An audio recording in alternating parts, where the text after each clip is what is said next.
So hello, welcome everyone to our Barts academic afternoon, our Easter program. As you can see, our Menti feature is going to go live again. So any questions that you may have really for the speakers, we will hopefully have 3 to 5 minutes Q&A after each of the presentations, but later on then the 50-minute sort of panel. So please use that facility. So let me see if I can move forward here. Right, our Easter program, I suppose, features a topic, advances in antidepressant medication, that I would argue is at the heart really of one of the most controversial ongoing debates in psychiatry. We have, as you see, and as you've seen from the invitation, obviously a very stellar lineup of expert speakers today to help us address this very question.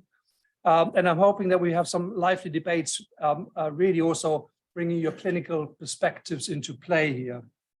I suppose a few introductory comments from my side.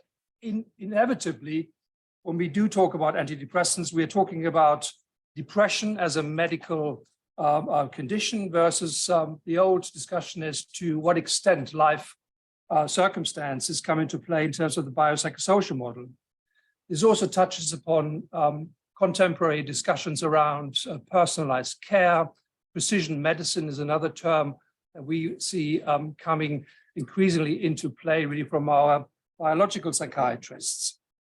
And so the question remains really, what works, why, and how, for whom, under which circumstances?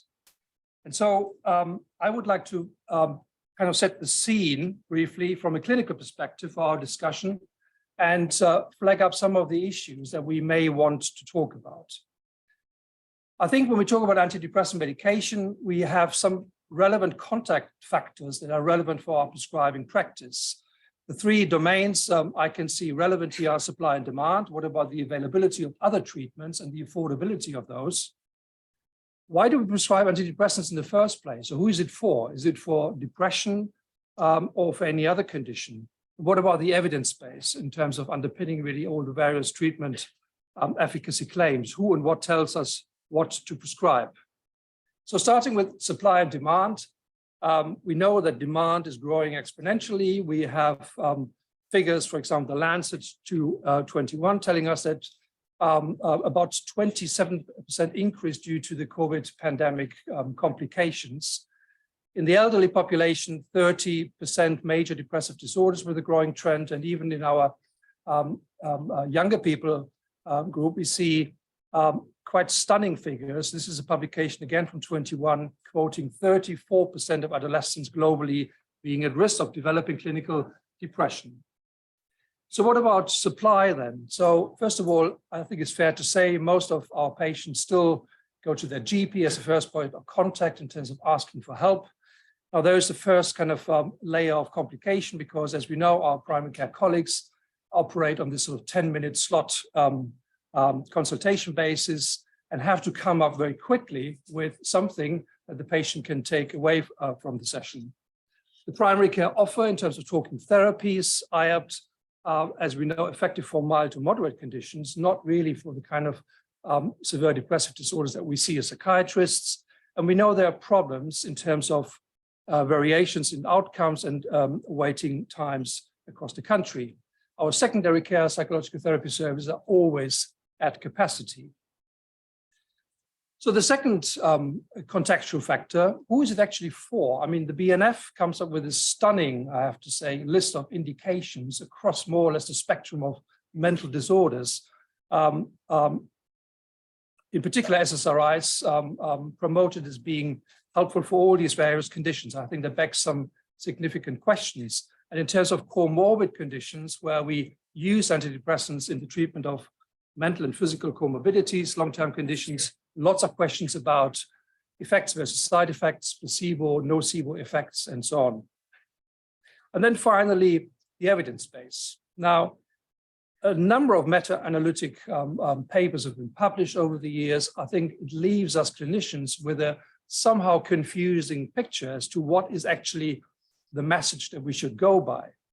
And Dave Taylor is not here yet, but he posed the very question, why are we still arguing about antidepressants? Well, this is my list of topics I think that need to be considered as a response to that question. What about the social and cultural determinants relevant for all these trials?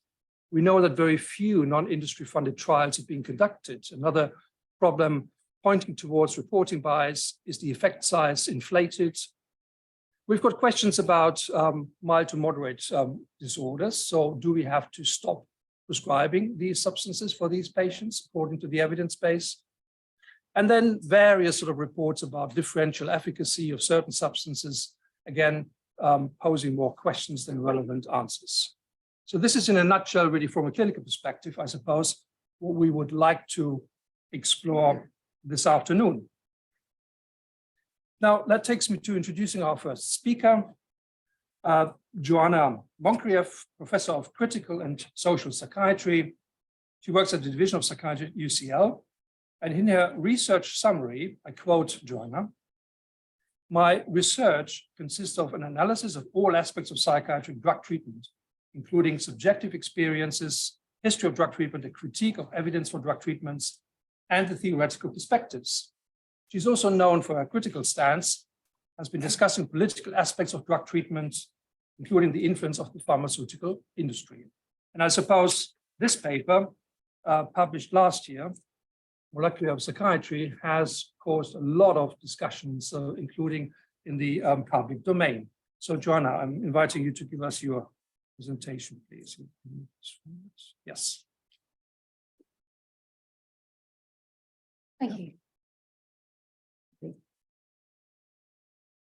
Great. Thanks so much for inviting me, Frank, and giving me the opportunity to describe this paper and also to talk about its implications. Can everyone hear me all right? Yeah, great. Okay, so first of all, I just want to think about why it was important to look at the serotonin research in the way that we did, because lots of people have said, oh, we knew that anyway, it wasn't important. The reason it was important is because most people, most members of the general public believed that it was a proven scientific fact that depression was caused by low serotonin, and it influenced people's decisions about whether or not to take antidepressants.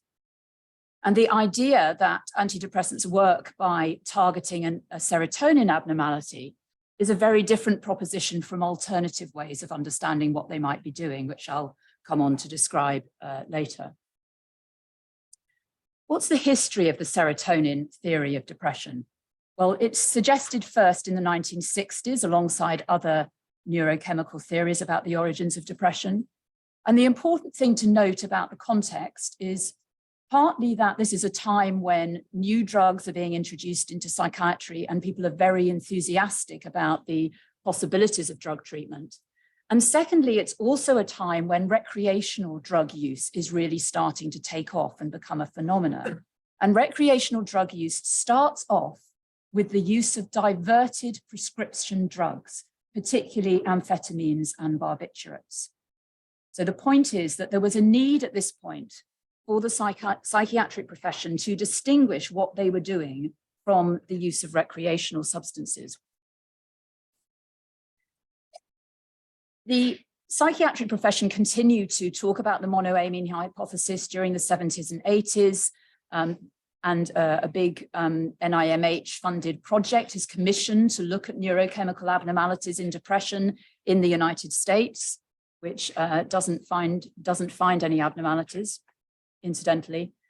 But there's not much public interest in them, and the big selling drugs continue to be throughout that time the benzodiazepines, until at the beginning of the 1980s, there start to be rumbles of discontent about benzodiazepines when it is realized quite how many people are taking them and that they are not innocuous, unaddictive substances as they had been promoted as being initially, but they do in fact cause dependence. And these issues were widely covered in the press, partly thanks to Betty Ford, the wife of President Ford of the US, who went public about her own dependence on diazepam and her need for treatment for that.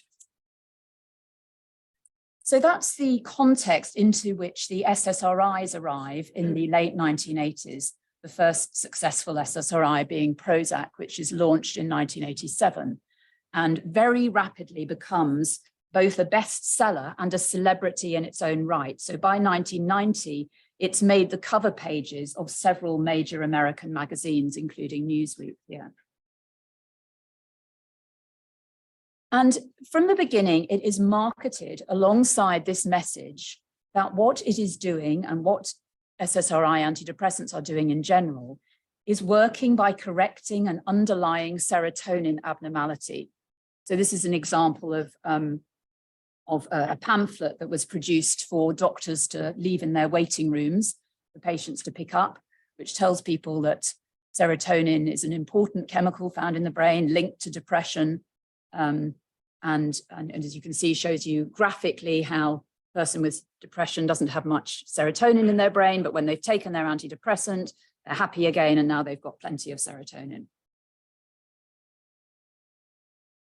And the efforts of the pharmaceutical industry in getting this message out to the public were helped by various disease awareness campaigns that were run by medical institutions such as the Royal College of Psychiatrists in the UK, and also psychiatric institutions in the States.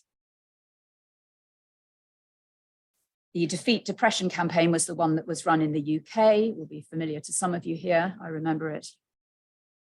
The Defeat Depression campaign commissioned a poll to find out what people currently thought about the nature and treatment of depression in the early 1990s. They didn't publish until 1996, but this was taken in 1991 before the campaign started. And what it revealed is that most people understood depression to be caused by social adversity, things like divorce, unemployment, and other social problems. They did not think of it, the majority at least, did not think of depression as being a biological or biochemically based illness. And most people thought that drug treatment was A, potentially addictive, and B, working through dulling the symptoms rather than solving the problem. So the Defeat Depression campaign set out to change people's minds, to persuade people that depression was indeed a medically based and biologically based disorder, and that it was amenable to drug treatment, and that drug treatment was not addictive. It was very important.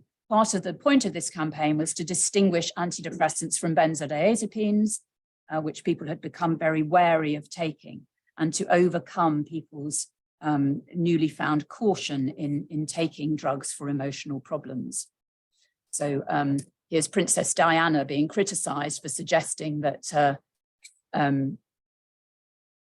that sleeping tablets and antidepressants cause subservience to people's apparent lot in life and dependency, particularly in women. It needs to be shouted again and again from the housetops, antidepressants are not addictive. So these efforts, coupled with advertising, were very successful in raising the use of antidepressants, which really started to take off in the early 1990s, as you can see from this graph. Then by the mid-2000s, 2005, people are starting to get into print suggesting that actually the serotonin hypothesis is not proven, that the evidence doesn't stack up. So this was a paper published by two Americans in 2005, where they contrasted the statements in the advertisements about serotonin and depression with what scientists were saying about it, and found that there was a discrepancy. And these are the reactions to that and to subsequent publicity about the serotonin theory not being supported.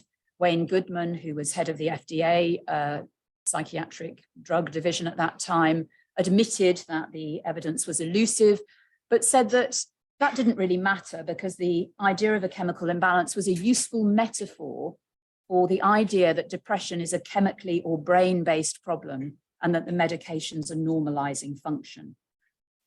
And Ronald Pease, another leading American psychiatrist, later claimed that no one No one believed this anyway. No one believed the serotonin hypothesis of depression anyway. It was just an urban legend. But the general public believed it. These are the results of surveys conducted at that time, showing that well over 80% of people thought that depression was caused by a chemical imbalance. And they have continued to believe it. And that was why we thought it was important to do a proper review of the evidence and put that out there so that people could be informed as to what it said.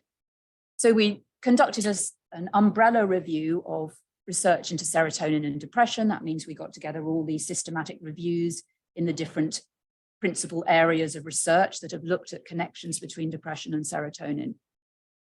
We looked at serotonin in body fluids, the serotonin metabolite in the cerebrospinal fluid, thought to be the best indicator of central levels of serotonin.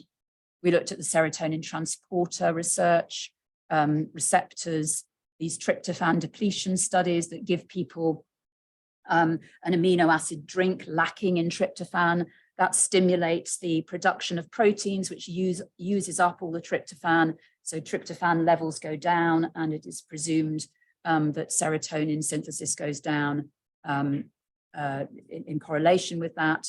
And so the idea was that this technique would produce depressive symptoms in volunteers. And then we looked at the genetic studies on the gene for the serotonin transporter. And we included 17 systematic reviews and meta-analyses. These included almost 6,000 people in the non-genetic studies, and some of the genetic studies were very large, including over 100,000 in some. And this is what we found, that basically there is no evidence that depression is even associated with lower serotonin concentrations or activity, let alone that low serotonin is causing it. There was a little bit of evidence from some of the receptor studies and the CERT studies that it may be associated with higher serotonin levels, but the evidence was inconsistent and the results likely to be false positives or due to consequences of antidepressant use, which was not adequately ruled out. There was some evidence that long-term use of antidepressants is associated with lowered levels of serotonin, evidence from the plasma study and also from would be consistent with the receptor findings and from the studies of the metabolite in the CSF. It's always difficult to prove a negative, but the genetic studies were very large and very convincingly negative.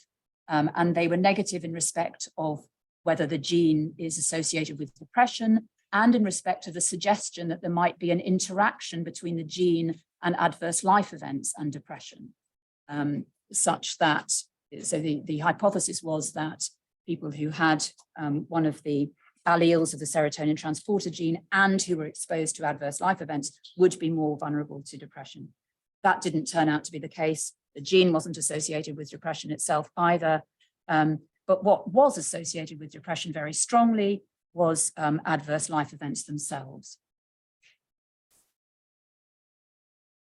Since we published that, people have gone on to claim that there is evidence that serotonin is linked with depression, particularly this study that was reported in and published in November, which claimed to find the first direct evidence of a link between low serotonin and depression. This was a study of looking at whether giving people amphetamines and people who'd been given a marker that binds to the serotonin, one of the serotonin receptors. So you give them this marker and then you give them amphetamines, and the amphetamines increase levels of serotonin that displaces the marker, and you can visualize that. And this study claimed that there was more displacement in people with depression than in people without depression when they were given this amphetamine challenge. It was very small. It involved 17 people, 5 of whom had Parkinson's disease, which might well confound the results. The results were actually only statistically significant after the removal of one outlier and using a one-sided statistical test. And in any cases, as you can see from this diagram, they're not convincingly different. The results are majorly influenced by two outliers up there in the right-hand corner and one down here. And actually the rest of the results, there doesn't seem to be any difference. So it's certainly not strong or robust evidence of a difference. So what are the implications for antidepressants? So we cannot say that antidepressants are reversing an underlying brain chemical abnormality or targeting an underlying biological mechanism that produces depression or symptoms of depression. There may be other biological mechanisms, of course, apart from serotonin, but these haven't been established either. And therefore, we have to consider other possible ways that antidepressants might be having their effects. And these have very different implications for deciding whether antidepressants are useful and for thinking about how they might be harmful.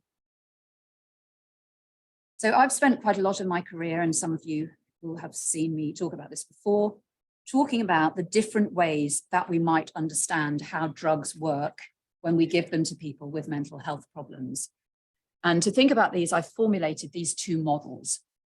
So that the conventional way of understanding what drugs do, that idea that they are reversing a serotonin abnormality, is what I call the disease-centered model of drug action.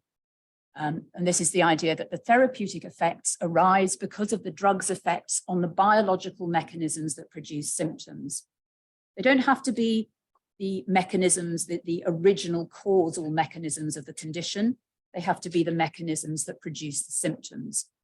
So most treatments in general medicine can be understood this way, including symptomatic treatments such as some painkillers and your Ventolin, salbutamol for wheezing, for asthma. Salbutamol is not correcting the cause of asthma, but it is working on the physiological mechanisms that produce the symptoms of wheezing by relaxing the airways, the constricted airways. So that's a disease-centered mechanism. But in mental health, there is another way that drugs could be working. And this is what I've called the drug-centered mechanism. And this is the idea that drugs change, well, this is not an idea, this is a fact. Drugs change the normal state of the brain and the body. Drugs that we give for mental health problems are drugs that cross the blood-brain barrier and change the brain. And as a consequence, they change normal mental states. They change our normal emotions and sensitivity and behaviors. And the drug-centered model suggests that it is when these alterations are superimposed onto underlying feelings of distress or disorder or underlying symptoms of mental health problems that we think of a drug as working. And an example of this might be the effects of alcohol. We're all familiar with the phrase that you can drown your sorrows in alcohol. And what we mean by that phrase is that the state of the altered state produced by alcohol is superimposed onto our underlying feelings of sadness and temporarily obscures them. Opiate anesthetics also work partly in this way. Unlike other anesthetics, opiates are psychoactive drugs that change one's normal mental states. And one of the changes they produce is that they produce feelings of emotional indifference or disengagement from one's emotions. And so people who've taken opiates for pain, and opiates also have some direct disease-centered action as well, I should say. But people who've taken opiates for pain will often say that they still have some pain, but they don't care about it anymore. And that aspect of their action is what I would call a drug-centered action. So the drug-centered model is emphasizing that the drugs that we use in mental health are what we might call psychoactive drugs, drugs that produce altered mental states by virtue of changing the normal state of the brain. They produce alterations in mental states and linked physical alterations. If you think of the state of sedation produced by a benzodiazepine, for example, it is both a mental and a physical state at the same time. Now, the important point is that we usually associate the term psychoactive drugs with recreational drugs, and therefore we think of psychoactive drugs as necessarily producing states that are experienced, at least by some people, as pleasurable, alcohol, opiates, etc. But drugs can affect the brain and change mental states and produce states that are mostly, for most people, unpleasurable, unpleasant to experience. And I would suggest that antipsychotics are examples of that. If you give volunteers antipsychotics, they find them really unpleasant to take.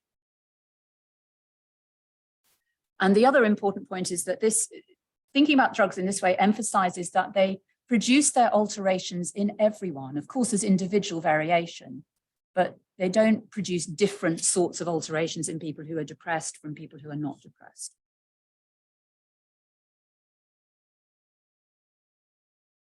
So, and I think this way of thinking about drugs also shows how they are likely to cause dependence and withdrawal. These drugs are changing the normal state of the brain.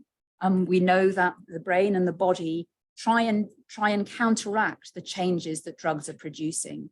And this is what causes dependence and leads to withdrawal symptoms when they're stopped.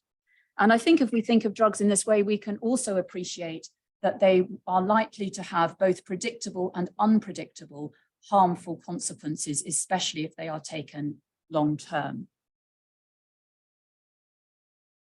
So just very briefly, the history of our understanding of drugs is that we used to understand drugs according to a drug-centered model. And it was during the 50s and 60s that we moved to a disease-centered model, a disease-centered understanding. And you can see that in the way that we classify and name drugs. So prior to the 1950s, drugs were classified according to the sorts of changes they were thought to produce. So just crudely into sedatives versus stimulants. From the 1950s onwards, they start to be classified according to the disease or symptom cluster that they are thought to treat. And we start to talk about antipsychotics and antidepressants. And this change is reflected in an advertising. This is an advertisement for an antipsychotic from 1960, emphasizing its tranquilizing properties. They were originally known as tranquilizers, of course. But by 1970, there's this idea that they are specifically targeting the symptoms of psychosis, and they start to be referred to as antipsychotics.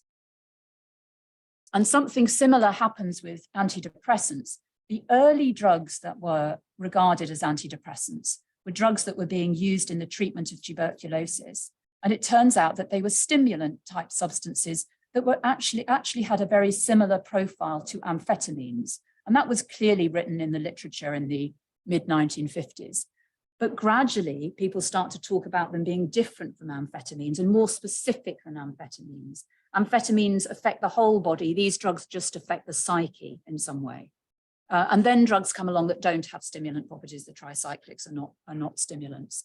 But by then, there's this idea that there is a specific drug that is targeting the mechanisms of depressive symptoms in particular. There's no evidence for this change in thinking from the drug-centered to the disease-centered model. Placebo-controlled trials, which make up the bulk of our evidence for the utility of psychiatric drugs, do not distinguish between these two possible modes of action. And the fact that we've adopted the disease-centered model means that we've actually neglected to collect much of the evidence that might support a drug-centered way of understanding psychiatric drugs. So what sort of drugs are antidepressants if we take a drug-centered view of them? The first thing that we need to know about them is what sort of alterations do they produce? How do they alter normal mental states and behavior? And as I said, we haven't done very much research from this point of view, so actually we really don't know very much about this. We don't even know much about how they change brain chemistry in the first place. And we know very little about the correspondence between brain chemicals and behavior, despite all the headlines about, serotonin being the seed of love and all that sort of thing. Antidepressants come from lots of different chemical classes, and therefore, as we might expect, they have lots of different sorts of effects. Some have quite subtle effects, some have less subtle effects. Many produce lethargy, tiredness, weight gain, some produce insomnia, some produce irritability and tension and emotional lability, and these effects seem to be more apparent in young people and may be related to an increased risk of suicidal behavior. Many antidepressants seem to produce the effect of emotional blunting. This is commonly reported by people who are using antidepressants, between 50 and 70%. And we also know that they commonly produce sexual dysfunction. There's a whole debate about whether the emotional numbing associated with antidepressants is linked with antidepressants or is actually down to the depression that people are experiencing. Certainly people can experience some sort of emotional blunting effects, but it's more loss of interest and loss of motivation that people with depression describe. I would suggest it's slightly different from the sort of emotional blunting you get with antidepressants. But a recent study, a recent review, found that there was converging evidence of emotional blunting as a side effect of antidepressants. And there's recently been a small study in volunteers showing that there are indications that antidepressants produce emotional blunting in volunteers. This is the first volunteer study that I know that has looked at this, which is another indication of how research has just been on that disease-centered model track and really not looked at all these really important questions about what these drugs are doing to us. And there's some evidence that the emotion blunting effect is associated with the sexual dysfunction that is a recognized complication of antidepressant treatment. So further support for the fact that it's a drug-induced effect. And the point is that these alterations, the emotional blunting, but also maybe the lethargy or slight grogginess that people get on some antidepressants, may reduce depression scores directly in randomized controlled trials comparing antidepressants and placebo. Of course, there are other things that might produce a difference between antidepressants and placebo that I'll come on to. But if this is what antidepressants are doing, it profoundly changes the cost-benefit analysis of their utility. Taking something that improves your depression by making you feel blunted and a bit groggy is not as appealing and doesn't sound as sensible as taking something that is reversing an underlying brain abnormality that you've just been told that you have. So, are these effects useful? Do antidepressants work for people with depression? The evidence for this is the evidence that comes from masses of placebo-controlled trials, which all show an effect size of around 0.3, which translates into a difference of about 2 points or less on the Hamilton rating scale for depression. 2 to 4 points I put here, but the recent data suggests even less than 2. All the meta-analyses get the same sort of effect. And this is just to show that that 2-point difference is very small. The Hamilton rating scale total score is over 50. A typical baseline score would be around 30 in a depression trial. So a 2-point difference is very small and doesn't count as clinically relevant according to any measure of clinical relevance. This was a study that compared Hamilton scores with clinical global improvement scores and showed that if you get a 3-point difference, that registers as no change on the CGI score, and you need at least 8-point difference to show minimal improvement. There's been a recent meta-analysis that suggests that overall there's this very small difference, but that there might be subgroups where the difference is greater. This is the Stone meta-analysis that was published in the British Medical Journal.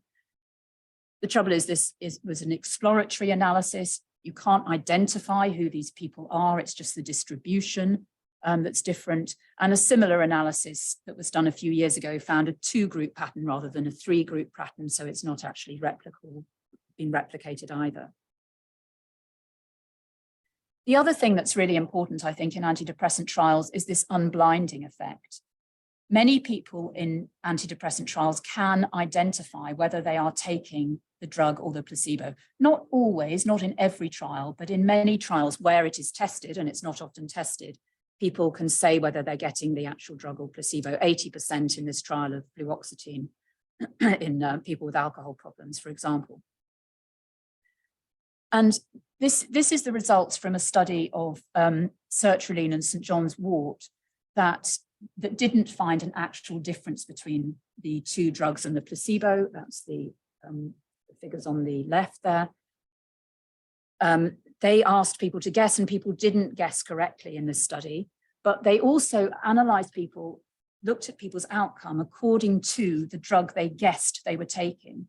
And when they did that, they found a very big difference in outcome, a 5 to 6 point difference in Hamilton rating scales between people who thought they were taking the placebo and people who thought they were taking one of the active drugs. So if you combine that with the fact that in some antidepressant trials, people can guess what they're taking, you can see that there's likely to be quite a strong expectancy effect in those placebo-controlled trials.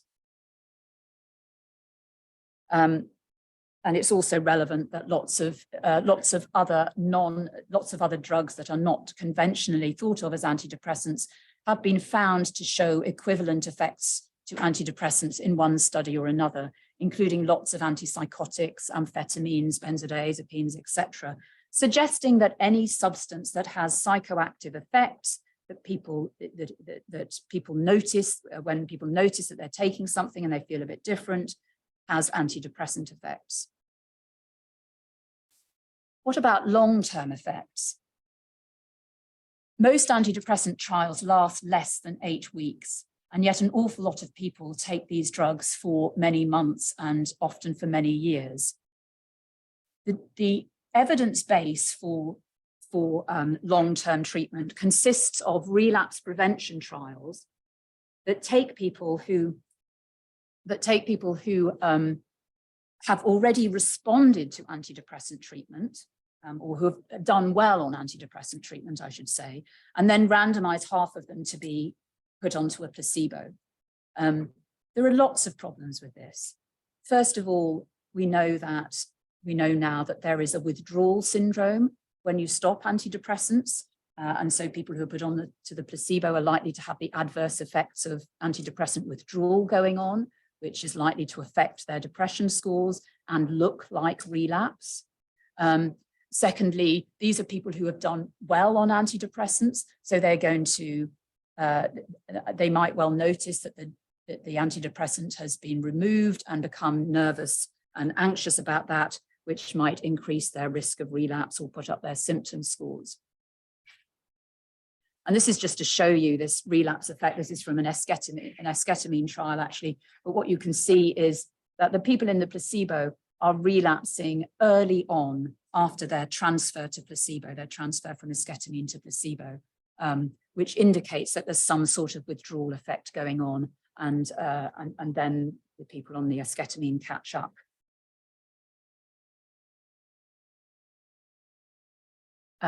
The other thing is that most antidepressant trials include people who've been on treatment already and have short washout periods. And in fact, if you look at people who haven't had prior antidepressant treatment, there have been a couple of trials that have done this, they found no difference between the drug and placebo. We're going to hear something about the adverse effects of antidepressants, which we've obviously got to factor into any thoughts about whether we should be using them. We're going to hear more about withdrawal effects in a minute, but I just want to mention another very important adverse effect, and that is persistent sexual side effects. More and more data is coming out about this. We know that antidepressants cause sexual dysfunction very commonly while people are taking them, particularly SSRIs. There is increasing evidence that for some people, these effects are persistent, that they continue after they have stopped taking the drug. We don't know how common this is because there hasn't been a lot of research done on it. And it actually first appeared in the sexual health literature. People working in sexual health clinics were seeing more and more people coming in and reporting that since they have been on an antidepressant and since stopping it, their sexual function has never been normal. So that's obviously something that I think we all need to be very, very aware of. So just to sum up then, what do we need to think about if we are using antidepressants in a drug-centered way? We need, first of all, much more information and research done on how they change the body and the brain exactly, and how that translates into changes in mental and behavioral functioning in the short term and in the long term and after withdrawal. So we need studies of long-term use before we should be allowing people to take these drugs for long periods of time. And we need to see what happens after people stop. And only then, when we've got all that information, can we really properly help people to make a decision about whether taking an antidepressant is likely to be helpful in their situation or not. And when thinking about the treatment of depression, of course, sedative drugs might be helpful for people short term if people are very agitated or not sleeping. But of course, we need to be aware of the problem of dependence. But whether the drug-induced effects of antidepressants, that emotion numbing effect that I talked about, are actually useful or not, it seems to me has not been decided, is not clear. And the placebo-controlled trials, which is the main evidence we have, certainly doesn't really show strongly that they have beneficial effects that would outweigh the harmful effects that we know they're associated with. And the other thing I think we need to be aware of is how being in an altered state of mind, even if that's a very subtle altered state of mind, just being subtly emotionally dampened in some way, may actually hinder attempts at therapy and self-management, may stand in the way of people actually working out what's wrong in their lives that needs to be changed. And so I think that we really need to stop telling people that antidepressants normalize serotonin or normalize any other biological abnormality. We must stop telling people with depression that they have a brain abnormality. And we must be aware that if we don't tell people the alternative, then this is what they will assume nowadays because of all the promotion that went on in the 90s and subsequently. And we need to tell people, if we're going to suggest an antidepressant, that antidepressants change the normal state of the brain, change normal brain chemistry, and we are not certain about the consequences of doing that. We need to tell them that this translates into alterations in the way people feel, but again, we're not quite sure exactly how. That the drugs have a high likelihood of impacting on sexual function and may dampen down emotions and make people feel lethargic and foggy. And we must tell people that some people will find it very difficult to get off antidepressants, particularly if they've been on them for long periods, and that the sexual side effects that they experience may persist after they stop taking the drugs in some cases. Thank you.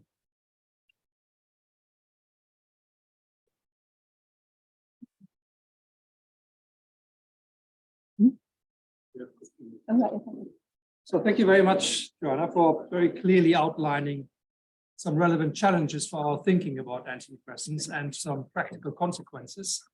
We've got 5 minutes for some questions, and we will obviously also later bring the various perspectives together. I'm very interested to hear really how the other speakers will respond to some of those challenges you placed here today. Who would like to? Yes, please. Do we have a mic somewhere? Or? Okay, speak up. Yeah. So I think the studies about the effect size and people versus depression is vague for me because it didn't really clarify the kind of patient there is in, because mild to moderate depression doesn't respond to antidepressant. Well, it's not applying, it's not a guideline, while it's acute depressive episodes completely applying to prescribe antidepressant. Effect size there, as far as I know, is quite different from the effect size in 90% cases. So I think if you can differentiate if there's actual higher effect sizes in severe depressive episodes, that would be quite helpful for classes there. The other part, is there any reflection or evidence about its findings on brain scans severe untreated depressive episodes? Things like the evidence that was done on hippocampal atrophies, hypercortisolemic state. Is there any kind of, is this related somehow to the biological model as it finds actually relevant? Thank you. So the research on severity is somewhat inconsistent. There are some studies that show that people with more severe depression respond slightly better to antidepressants compared to placebo. There are some studies that show that severity doesn't affect response. Even in those people even in people with severe depression, in those studies that show a greater response, the difference between placebo and the antidepressant is very small, certainly less than 4 points, and in some even less than that. So severity doesn't actually have a huge impact. And in fact, the NICE guideline analysis, the analysis that NICE guidelines did when they came out with the idea that the recommendation that antidepressants are more effective in severe depression, what they actually found was a U shape. They found that the highest response rate was actually in the people with moderate, the middle grade of depression, but they called that severe, and they had very severe as their most severe category. So they didn't actually find a gradient, a linear gradient. So that's on severity. Of course, there's been a vast amount of research into the biology of depression. There've been a lot of studies of the hippocampus. When I last looked at those, there were none that I could find that had been done on people who hadn't had treatment. So none that were actually able to exclude the effects of treatment. There may be the odd study out there now, but my impression of looking at that literature is no one even considers whether treatment might affect brain size. But we know with antidepressants, antipsychotics definitely have an effect on brain volume. They reduce brain volume. And it's quite possible that antidepressants might be doing something similar, but also that there are likely to be other confounders that may affect brain size in depression. One more question, please, Mark. If you could shout. Okay. I mean, I'm a reasonably experienced autophenomenologist. A year after a very major life event, I was, scoring in the quite high levels of Hamilton. I took 25 milligrams of surgery, and it worked instantly within an hour of ingestion. That led me to feel brave enough to re-engage with the world. I agreed that going to be engaging previous year, suicidal ideas and things didn't disappear, but my numbness allowed me to counter them. A little like perhaps the way we're currently using experiments with MDMA to get the right states as psychotherapy.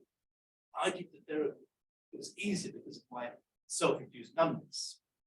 So that's the striking thing about it was clearly a sentence. No doubt about that. But it made me notice the way that so much of our society is geared around myths that accompany some of the things you are saying. One is that it takes 2 weeks to kick in. I found that's wrong. And another is that you have to keep changing antidepressants to get the right antidepressant. Are these things myths? Because if they aren't, then it seems to me that the antidepressant section of the BNF, thanks to orthodoxy and what else, may actually be a maze in which we invite our patients to wander whilst nature provides the cure. Is that possible? So thanks. That's a really interesting reflection. I think the whole question about whether emotional numbing is useful or not is a very difficult one, and something that we need a very wide debate about, and we need input from people who've used drugs and who found them useful, and for people who've used them and not found them useful, or thought they found them useful and then thought they didn't. You know, I think we need all sorts of perspectives really to understand whether drug-induced emotional numbing is helpful to people or not. And you know, and I think my main concern is that people are told that this is what drugs will do, rather than given the misleading impression that they will correct a chemical imbalance, so that people can make informed decisions about whether to use them or not. And what was your point about? Basically, I'm suggesting that Western society has possibly, it's just a suggestion, a ritual where we draw the patient into this belief system. It may be mythical, it may be genuine chemical effects, and we continue to take them on this trip to try this drug, then this drug, then this drug. But notice, but CRISPR is always by nature an episodic condition. And perhaps we're still giving them the medicines, whilst nature has instead actually done the real legwork. Absolutely. I mean, this idea that it takes 2 weeks to kick in, I'm sure is the fact that, you know, 2 weeks is about a time where some people can sort out their problems. Yes, absolutely. Absolutely. Okay, I suggest that we continue that important question later in our final section. I'd like to move on and introduce the second speaker of the afternoon. Mark Horowitz is a clinical research fellow at ELFT. He completed a PhD in the neurobiology of depression and the pharmacology of antidepressants at King's College London. I think relevant for his academic work on today's topic is that he openly writes on his homepage about his lived experience of taking antidepressants for years since he was a medical student, experiencing profound withdrawal symptoms, and when he tried to discontinue. And Mark's talking about the state of the art in switching or withdrawing antidepressants. Right. Okay. Thanks very much.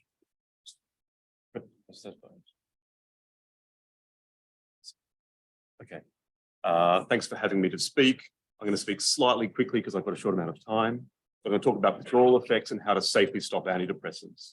So until a few years ago, the official guidelines on antidepressants said discontinuation symptoms are usually mild and self-limiting over about 1 week.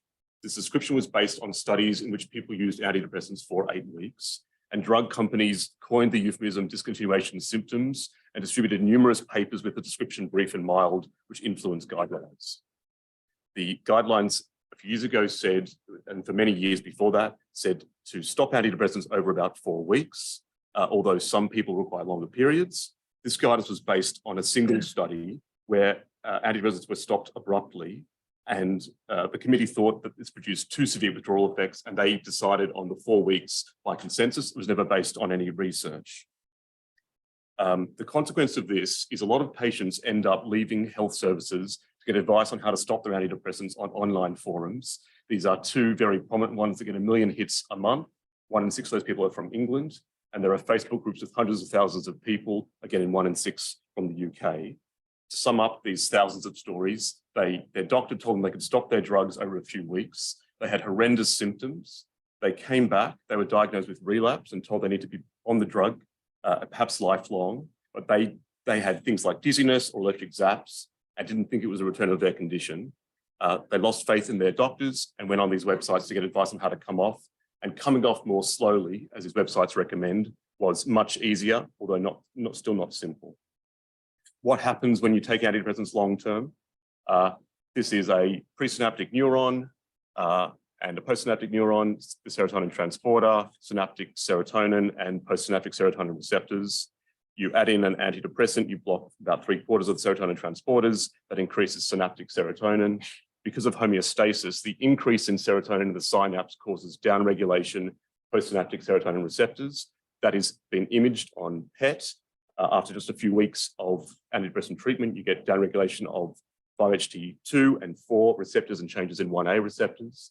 When the drug is removed, you get physiological levels of serotonin in the synapse, but the postsynaptic serotonin receptors don't snap straight back into their pre-drug version because it takes time for the body to become accustomed to there being less drug. And on PET imaging, you can see that for months or years after stopping, people still have changes in their receptors. I highlight serotonin here, but of course, similar things happen to all the different receptors that drugs affect and their downstream processes. So antidepressant withdrawal syndrome is physiological symptoms that occur on stopping or reducing the dose of an antidepressant. They can manifest in either mental or physical symptoms because these drugs affect multiple bodily systems. They occur because changes, adaptation to the brain caused by the drug take time to resolve. Withdrawal symptoms don't require addiction, which involves compulsion and craving that of course is not relevant to antidepressants, but only adaptation. That's normally called physical dependence in pharmacology, but unfortunately this term has become conflated with addiction, leading to much confusion. For example, caffeine causes physical dependence, which predicts withdrawal on stopping. Most people are not stealing from their neighbours, getting high or misusing caffeine, and the same is true for antidepressants. The common withdrawal symptoms are dizziness, insomnia, impaired concentration, fatigue, a variety of other physical symptoms, lots of mood symptoms, depressed mood, irritability, anxiety, panic attacks. There are quite distinctive sensory symptoms, electric shock sensations in the head. There are gut symptoms because there's lots of serotonin in the gut. And there's an increase in suicide attempts in the first 2 weeks after stopping a drug that's been attributed to withdrawal because it's too soon for relapse to occur. Antidepressant withdrawal is often misdiagnosed as relapse. It hasn't been studied systematically, but when we surveyed 1,400 people on these websites, it was the number one reason they were there. All had been told they had relapsed rather than had withdrawal effects. We know that withdrawal effects can include anxiety, depressed mood, insomnia, appetite changes, panic, tearfulness, trouble sleeping, because even people with no underlying mental health condition, for example, people given antidepressants for pain or for the menopause, have these symptoms when they stop. It's obviously easy to confuse with relapse of depression or anxiety, especially when withdrawal was thought to only be mild and brief. There are some clues to distinguish withdrawal from relapse. Quick onset, a few days after stopping, more likely withdrawal, but there's also delayed withdrawal effects. The specific symptoms I've just mentioned that are not a part of anxiety or depression, dizziness, electric shock, but also any mental symptoms that were not present at baseline. So if someone was treated for depression, and they developed panic attacks and anxiety, it's much more likely that they're withdrawal effects rather than they've coincidentally developed a new onset psychiatric disorder at just the moment they've stopped their drugs. And generally, withdrawal effects resolve quickly when drugs are restarted, especially when it's soon after onset of withdrawal. Because of the wide range of symptoms you can get in withdrawal, they can also be misdiagnosed, not just as relapse, but as chronic fatigue syndrome, medically unexplained symptoms, neurological disorders, or onset of a new psychiatric disorder because the symptoms overlap with all the diagnostic criteria of those conditions. How common, severe, and long-lasting are withdrawal symptoms? A systematic review done a few years ago found 14 studies and found that about 56% of people experienced withdrawal effects. This study was criticized for including observational trials, surveys, along with randomized controlled trials. If you just restrict this to 6 randomized controlled trials that were double-blind, conducted by drug companies, the incidence was 54%. In surveys, almost half of people report their symptoms were severe. That might be a self-selected population, but there is a biological gradient so that the longer you take antidepressants, the more likely you are to have withdrawal effects, that's the top line, and the more likely you are to have moderately severe or severe withdrawal effects. So it is true if you take the drugs for 8 weeks, mostly people have brief and mild symptoms, but for people who take the drugs more than 3 years, about half of people will have withdrawal effects, and about half of those people will say that they're severe or moderately severe. We did a survey in IAPT, not a selected population of people who had trouble with withdrawal. 30% of people who tried to stop antidepressants were unable to do so, which extrapolates to about 2 million people in England unable to stop undesired medication. In the ANTLER trial, which Dr. Lewis will talk more about after, they measured withdrawal symptoms, and they found that in people who stopped antidepressants, they had months on average of withdrawal symptoms. So rates of withdrawal as measured by the DES were increased very strongly at 3 months and still at 9 months. And in fact, some people were put back on their drugs in this trial, as it may underestimate the duration of withdrawal symptoms. People find it hard to understand how can withdrawal symptoms last for months or years when the drugs leave the body in days or weeks. And it's because the adaptations to the drug can last for months or years, as you can see on PET. And it's the difference between what the brain expects and how much drug is in the system that explains withdrawal effects. Animal studies back that up. Animals given antidepressants show changes in hormonal and receptor profiles that last for months or years in human equivalent time. Based on this research, official guidance on withdrawal has changed over the last few years. 2019, the Royal College of Psychiatrists put out a statement that people should be warned of the potential for severe and long-lasting withdrawal symptoms. And NICE followed suit in the last couple of years, pointing out that symptoms can last for weeks or months, and both recommend that this should be part of informed consent when people are considering starting an antidepressant. So how do you safely stop them? Probably the best guidance around is the Royal College of Psychiatrists guidance on stopping antidepressants. It was put out a few years ago, which is now linked to by NICE. Broadly, it recommends that patients who have been on antidepressants for more than a few weeks should taper off over months or longer. It suggests going down for some patients to very small doses, less than 1 milligram before stopping, and it recommends going down in smaller and smaller size reductions, and that the process should be titrated to the individual's ability to tolerate the process. That comes from some work that me and David published in the Lancet Psychiatry a few years ago. This is brain imaging of citalopram and its effect on inhibition of the serotonin transporter. The important point here is this is not a straight line. Doubling dose doesn't double the effect. It's a hyperbola. Small doses have much larger effects than you think. So 2 milligrams of citalopram, a tiny dose, actually has about half the effect of 60 milligrams. And the reason for that is the law of mass action. When there's not much drug around, there's lots of unsaturated receptors. So every extra milligram of drug has large effects. And as receptors become saturated at clinically used doses, every extra milligram has less and less effect. I'm giving citalopram as an example. That's true. This relationship is true for all antidepressants. And I'm giving the serotonin transporter as an example, but it's true for all molecular targets of antidepressants in general. That lets us understand what happens when people reduce dose of antidepressant. So an intuitive and simple way to reduce antidepressants that most people follow is to reduce by even amounts of effective dose. So going from 20 to 15, 10, 5, 0. The first reduction causes a very small change in effect on the brain. The next reduction is slightly larger. Next reduction is slightly larger again. The final reduction from 5 milligrams to 0 milligrams causes about 20 times the effect of the first reduction. And that matches exactly what patients report. But as they get down to lower doses, it becomes harder and harder to make reductions because of increasingly severe withdrawal effects. Understanding that relationship can allow us to understand what would be a more pharmacologically rational way to reduce medications. And that involves reducing by even amounts of effect on the brain, in this case, 80, 60, 40, 20 percentage points. And that means going down in a pattern that follows the curve. Hence, this is called hyperbolic tapering, where you go down by smaller and smaller amounts. And the final dose before stopping is a very tiny dose, in this case, 0.8 milligrams, so that the final reduction doesn't cause a greater decrease in effect on the brain as the previous reductions. A rough approximation of that approach is to go down by a proportional amount. So in this case, halving the drug, 20, 10, 5, 2.5, 1.25, 0.6, produces roughly even changes of effect on the brain. Some people can't tolerate those large reductions and put extra steps in between. And that way you can get down to 25% dose reductions or even 10% every month. So they get smaller and smaller with each step. The guidance recommends individualizing the rate of reduction to what can be tolerated by an individual. They recommend that if withdrawal symptoms become too severe, reduction should be halted or the dose increased until symptoms resolve and then go down at a slower pace. And some patients, certainly not all, can only reduce their dose at 10% of the most recent dose per month, which means reductions get smaller and smaller, and that can take months or more than a year. They give a couple of examples of dose reduction regimes. This is one that I would consider fairly fast for someone who's been on the drugs long term. This involves halving the dose every fortnight or month over a few months down to 0, down to very low doses. For paroxetine, which is particularly difficult to get off, it recommends even slower reductions, going down at 10% of the most recent dose every fortnight or month.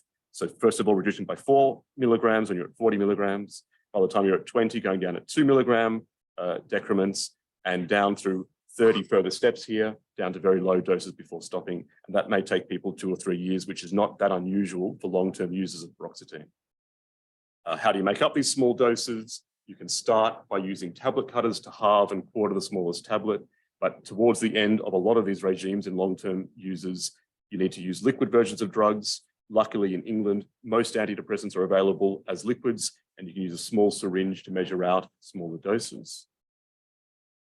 The NICE guidance now recommends this approach to stopping antidepressants.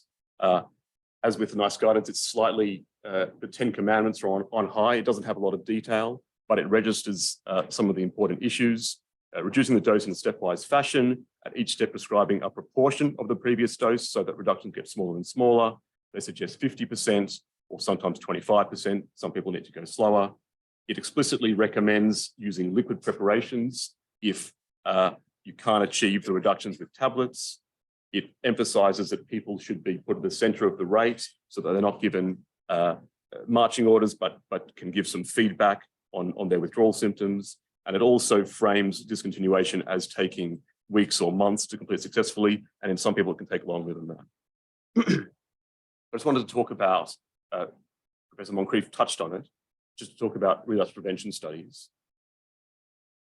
Because withdrawal effects have a big effect on the interpretation of these studies.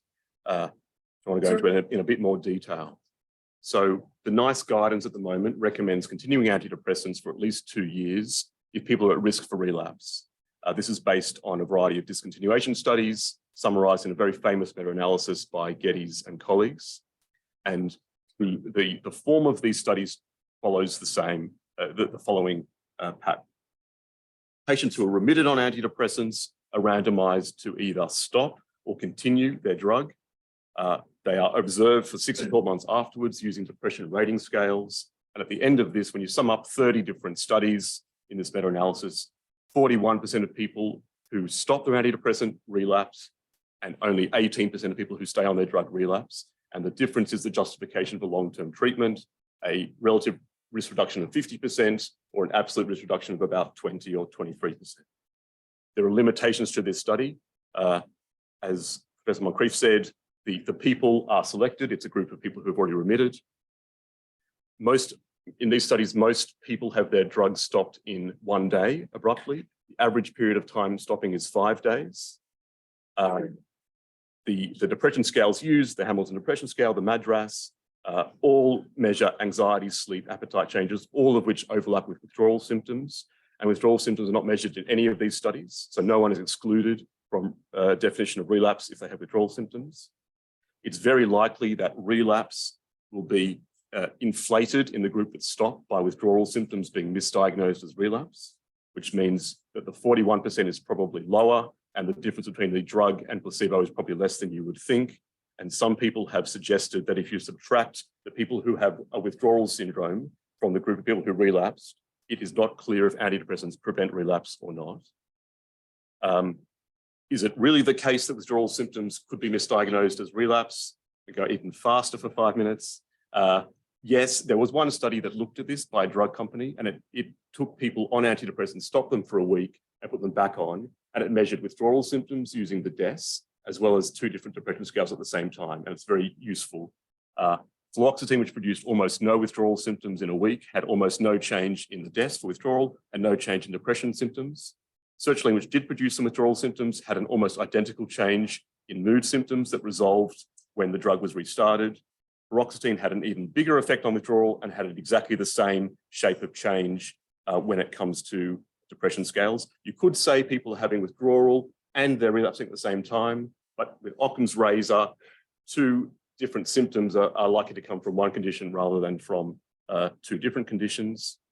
I'm going to talk very briefly about the latest and probably best discontinuation trial, the ANTLER study. This was, again, people who were stable, randomized to either continue or discontinue their antidepressants. In the discontinuation group, people had, if they were on fluoxetine, they halved their drug over 4 weeks and then stopped it. The other antidepressants were halved for 4 weeks, then quartered for 4 weeks, then stopped. So they tapered over 8 weeks. Relapse after a year was 39% of the maintenance group and 56% in the discontinuation group. And the conclusion was maintenance reduces risk of relapse compared to discontinuation. It was a substantial improvement over previous trials. It had some tapering of 8 weeks. It measured withdrawal symptoms and it had a long follow-up. But withdrawal effects were not taken into account when defining relapse. No one was excluded if they had withdrawal symptoms. And so when it came to looking at relapse, they were effectively ignored. There are 2 possible patterns of relapse, which Professor Moncrief also showed one example of the second one. You could have a uniform protective effect of the drug, or you could have a withdrawal effect. So in the diagram here, so this is where you have a drug that's having a protective effect at every month.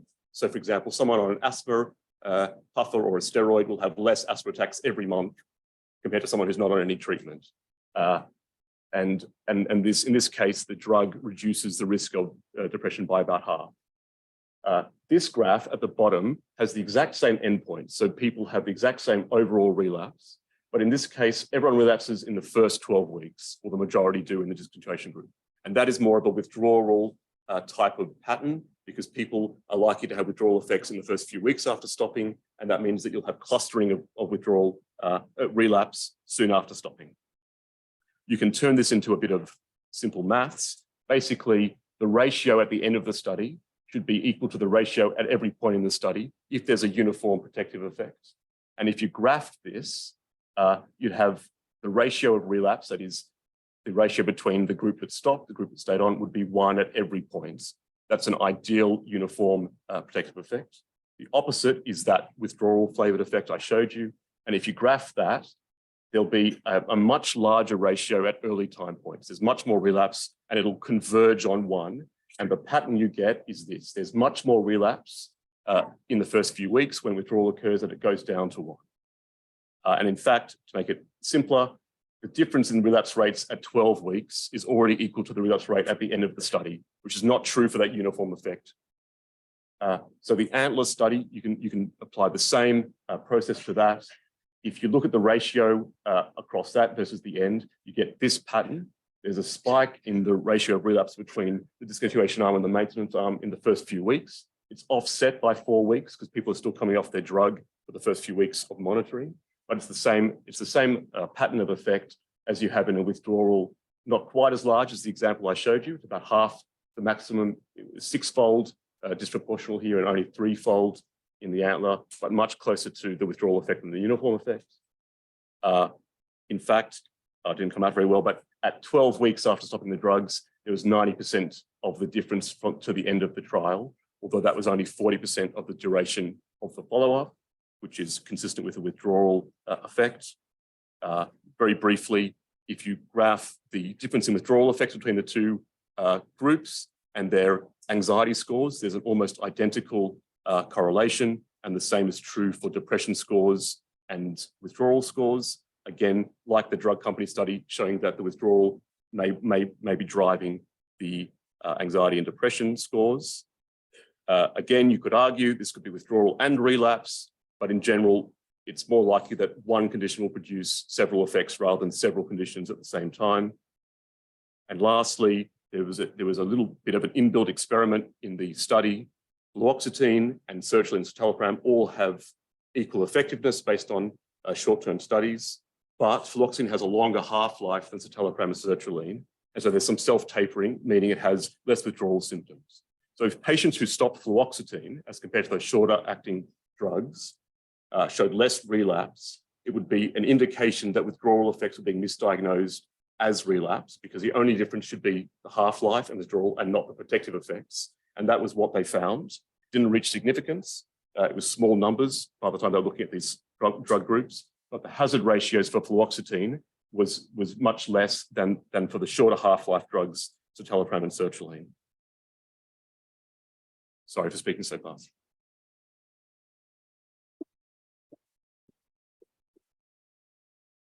Right, lots of information to take in, to digest. I know there's plenty of questions, but can you please use Menti? We will pick them up later, and I'm pretty sure Mark is also available during the break. We need a 15-minute break. We'll start on time again at 3:30. Thank you very much. Hello, everyone. We start. Take a seat again, please.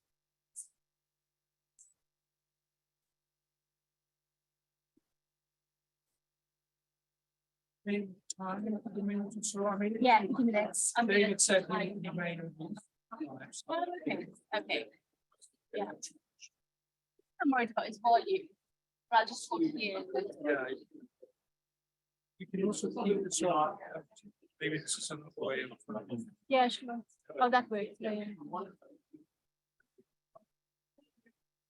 Okay. Welcome back to the second half of our academic afternoon. Plenty of space down here in case you haven't got any seats up there.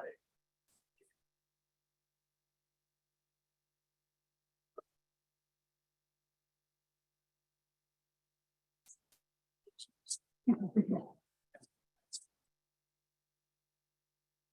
okay to get into your slides? Yeah, sure.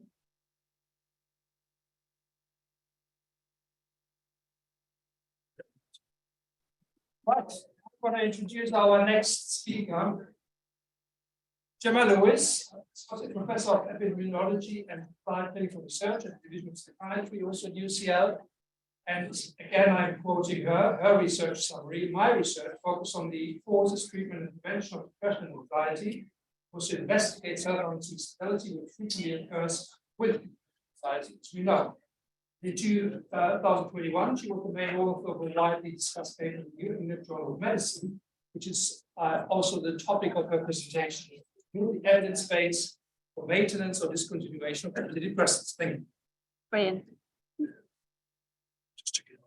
Yeah, fantastic. Thank you very much. Can you hear me okay? Brilliant. Okay. No.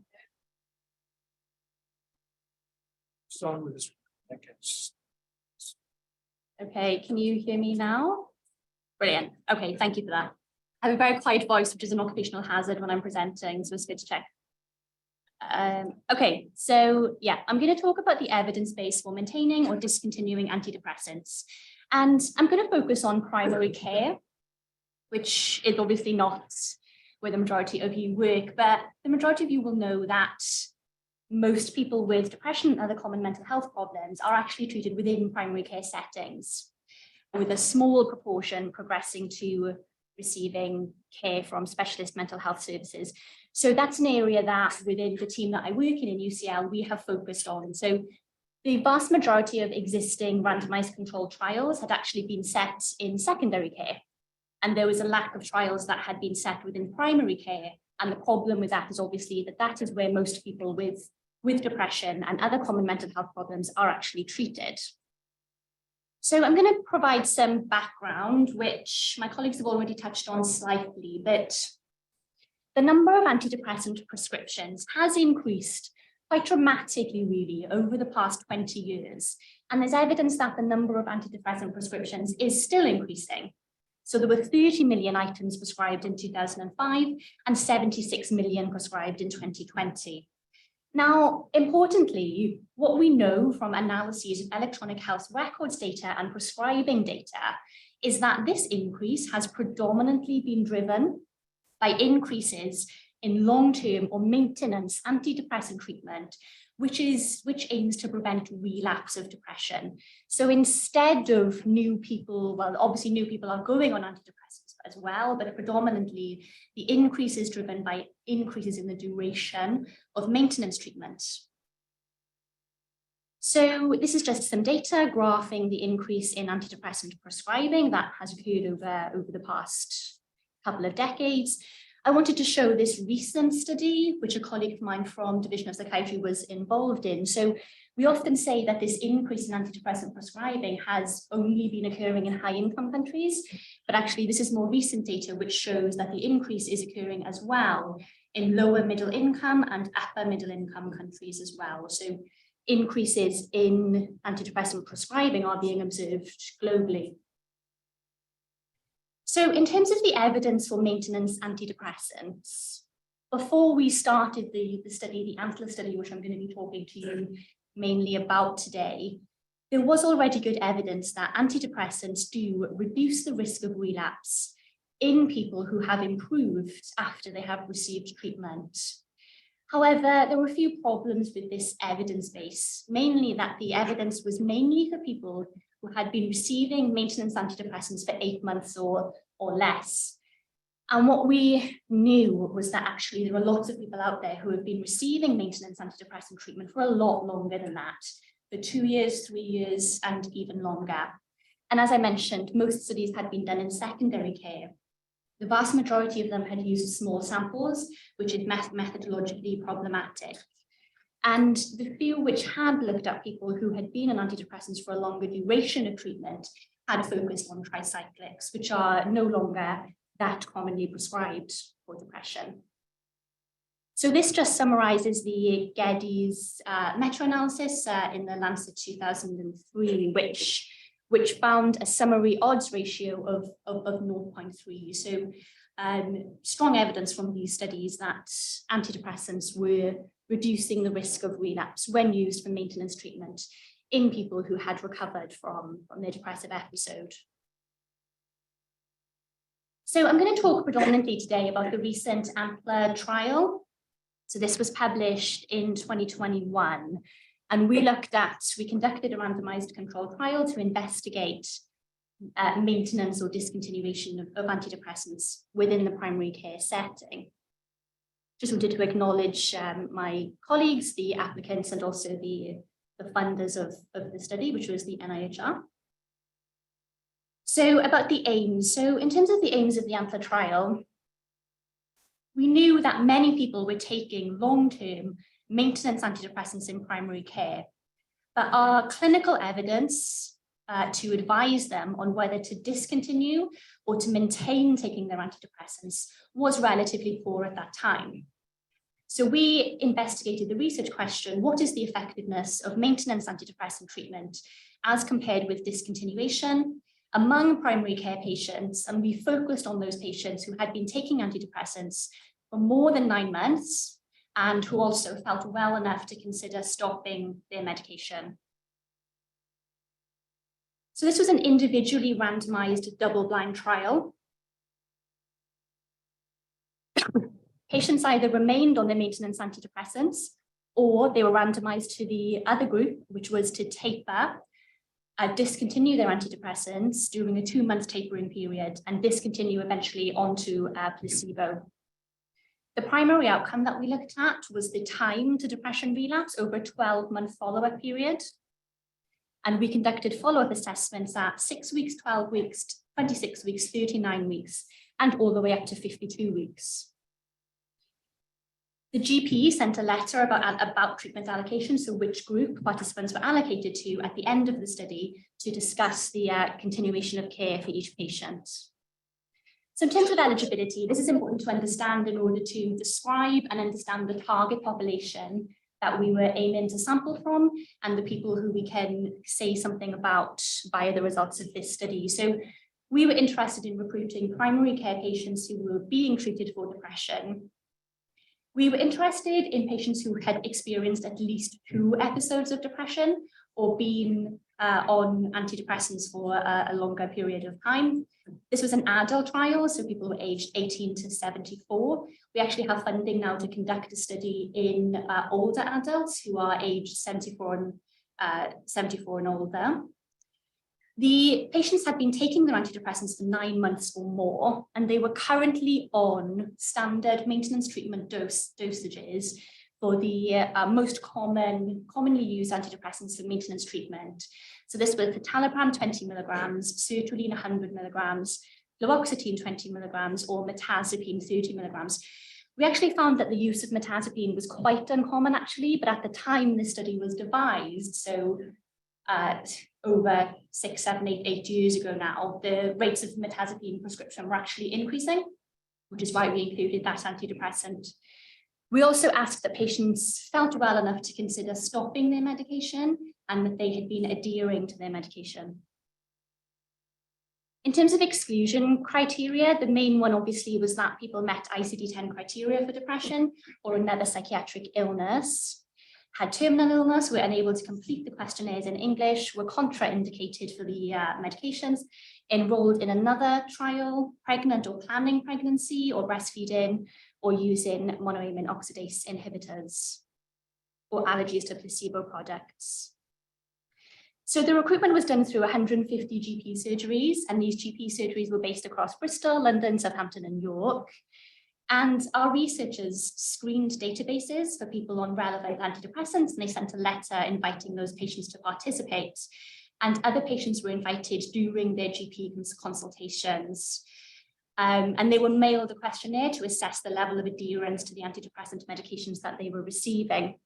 And they were then invited to a baseline assessment to determine their eligibility for the study and then to be randomized. So the randomization was either to maintain their existing antidepressant dosage or to taper from their antidepressant and discontinue to a placebo. the medication was mailed to the GP surgery or the patient's home and picked up by the patient. So in terms of the outcomes that we focused on, our primary outcome, so the main outcome we were interested in analysing, was the time to event, is what it's technically called, but the time to relapse of depression. And we assessed this using a measure that is regarded as a gold standard assessment of depression, the Clinical Interview Schedule Revised, the CISR.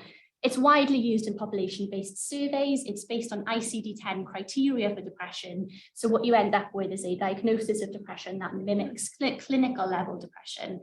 And we modified this so that it was assessing the depression symptoms over a longer period of time.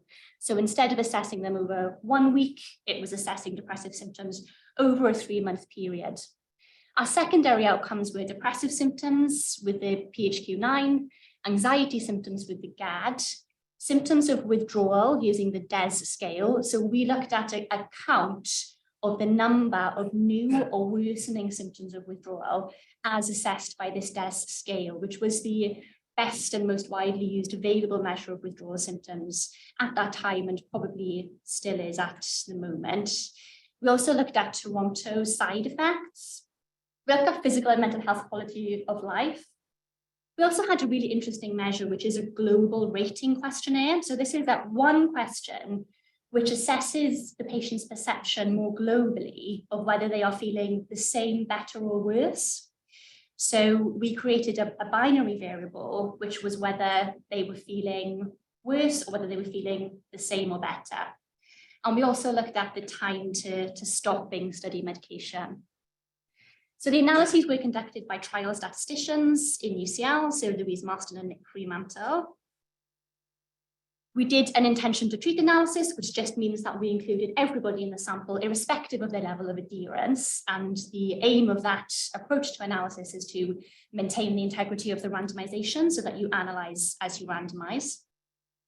And then the primary outcome we analyzed using exact Cox proportional hazards modeling, accounting for the CISR score at baseline, which is standard within a trial.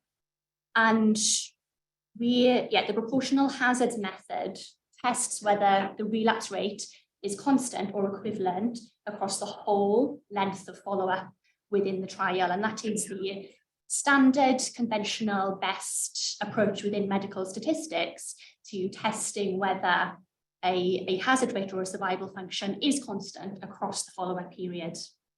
We conducted a couple of sensitivity analyses, which are designed to test the hypothesis with slightly different methodology. And that included adjusting for participants with missing data.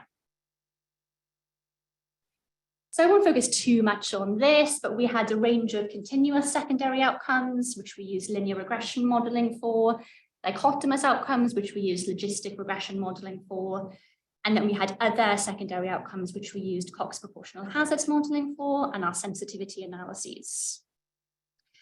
So the results. So we had, this was a large, relatively pragmatic trial. So we had 478 participants who were randomized. 238 were randomized to maintenance treatment. So in other words, to continue on the same dose and the same antidepressant that they were already being prescribed. And 240 were randomized to discontinue. So to taper their antidepressants and to discontinue to a placebo. And all except 10 participants provided data on the primary outcome. So this is a really nice graphic actually that was created by the journal, and I find it quite helpful just to summarize the timeline and the design of the study. So in blue, you can see the maintenance group, which just simply patients receive their usual antidepressant doses, their usual antidepressants at their usual doses from baseline when randomization occurred, all the way up to the 52-week endpoint of the study. And in the reddish brown color, you can see the discontinuation group. So this is split into month 1, month 2, and month 3. So month 1, patients taking citalopram, sertraline, or mirtazapine received half of their dosage, and patients taking fluoxetine received 20 milligrams of fluoxetine and placebo on alternate days, and that's just a technicality because 10 milligram fluoxetine was not available. In month 2, patients received half-dose antidepressant and placebo, but on alternate days. and patients on fluoxetine received placebo only. And by month 3 of the trial, all patients in the discontinuation group were receiving placebo only. And this tapering regime was a longer tapering regime that had been used by previous studies, was consistent with clinical guidance at the time, and is largely consistent now with a lot of clinical practice. So in terms of the study participants, approximately 3/4 were women, which is what you might expect for a sample with depression. They were aged 18 to 74, with a mean age of 54. Approximately 95% of participants were white.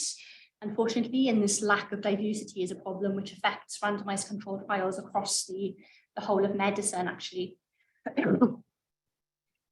Now, interestingly, almost 3/4 of the patients had been taking their antidepressants for more than 3 years. So that's a stark difference to all of the previous discontinuation trials that had been conducted in this area. We had 47% on citalopram, which is what you might expect, 33% on fluoxetine, 16% on sertraline, and just that really small percentage, which was slightly unexpected, who were receiving mirtazapine. So in terms of the primary outcome, this is a Kaplan-Meier curve. So on the x-axis, you can see the time in weeks, so 0 to 52 weeks. And on the y-axis, you can see the probability of freedom from relapse. And in the red line, you can see the survival curve for the discontinuation group. And in the blue, on the blue line, you can see the survival curve for the maintenance group. And what we can see here is that there was evidence that the discontinuation group were at a higher risk of relapse compared with the maintenance group. And using the proportional hazards assumption, we did not find evidence that the relapse rates differed in size or magnitude across the whole of that follow-up period. So the hazard ratio was 2.06, and the confidence interval was narrow and precise due to the large sample.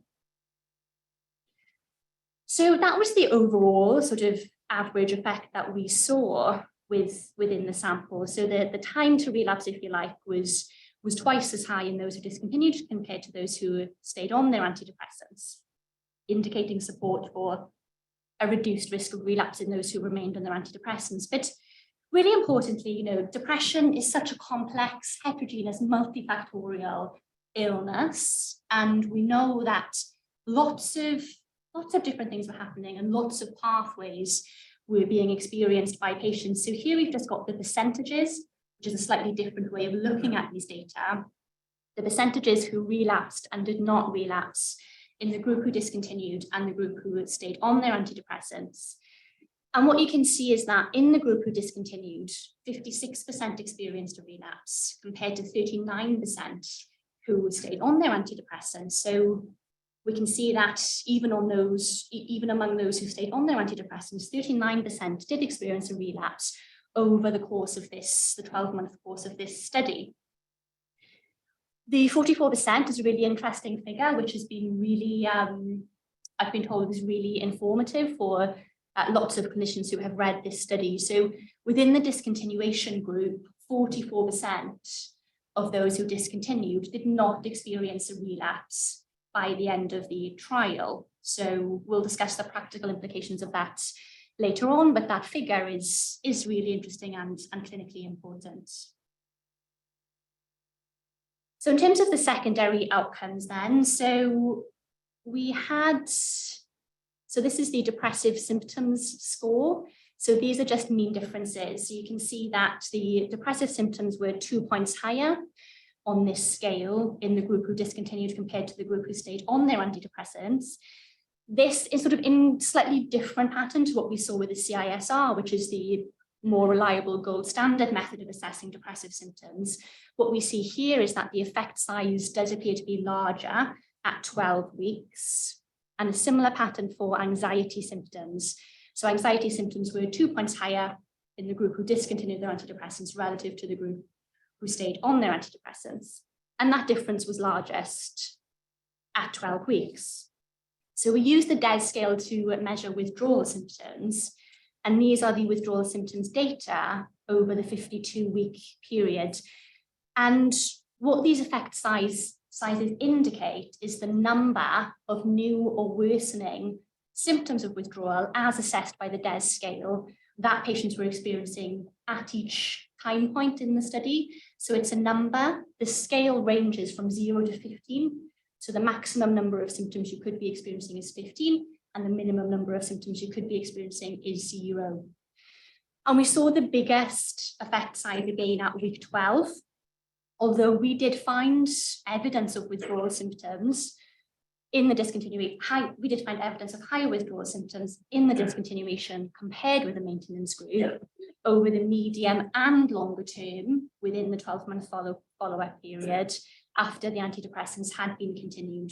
So the biggest effect size at 12 weeks, but a maintenance of that effect, a reduction, but maintenance of the effect at 26 and also 39 weeks, not so much at 52 weeks.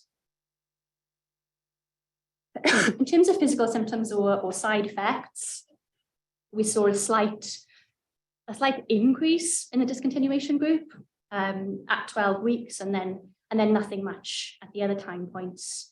I won't focus too much on the SF-12. It's a measure of quality of life, which is used by health economists. But basically, we found evidence of improvements in global mental health weighted quality of life among the group who stayed on their antidepressants compared to the group who discontinued. So the negative scores here indicate a higher level of quality of life globally reported by the patients who stayed on their antidepressants. And we found nothing on the physical health survey of the SF-12, which is quite common in clinical trials of antidepressants. So again, talking about these heterogeneous and complex pathways, we looked at these tree diagrams, so within the discontinuation group, we can see that 56% relapsed. And of that group, 37% actually chose to stay on their study medication. 53% returned to an antidepressant that they were being clinically prescribed, and 10% stopped their medication. And in the maintenance group, among those who relapsed, 52% stayed on the study medication, 36% returned to an antidepressant, and 12% decided to stop their study medication. So I wanted to talk about this issue of relapse and withdrawal symptoms. So measurement error is obviously universal across epidemiological research, and an overlap in the symptoms of depression and the symptoms of withdrawal is possible in the scales that we used. And it has been suggested that this leads to apparent relapses and in fact accounts for the relapses that we observed in the ANTLER trial. However, if these measures do overlap, and dependent on the extent to which they overlap, the opposite is just as likely. An increase in depressive symptoms might lead to an increase into new and worsening symptoms of withdrawal.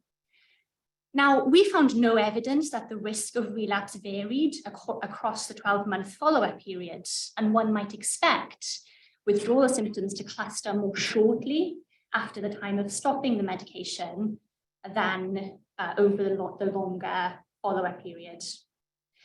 It's also likely, as I've mentioned, that the CISR measures relapse more effectively than the PHQ and the GAD scales, which are screener scales for depressive symptoms. The CISR is a gold standard measure, and there's evidence, psychometric evidence, that it's more reliable than other measures of depression. It's also based on ICD clinical criteria, which the PHQ and the GAD are not. So it's more likely to mimic clinical depression that is of levels that may warrant a clinical intervention.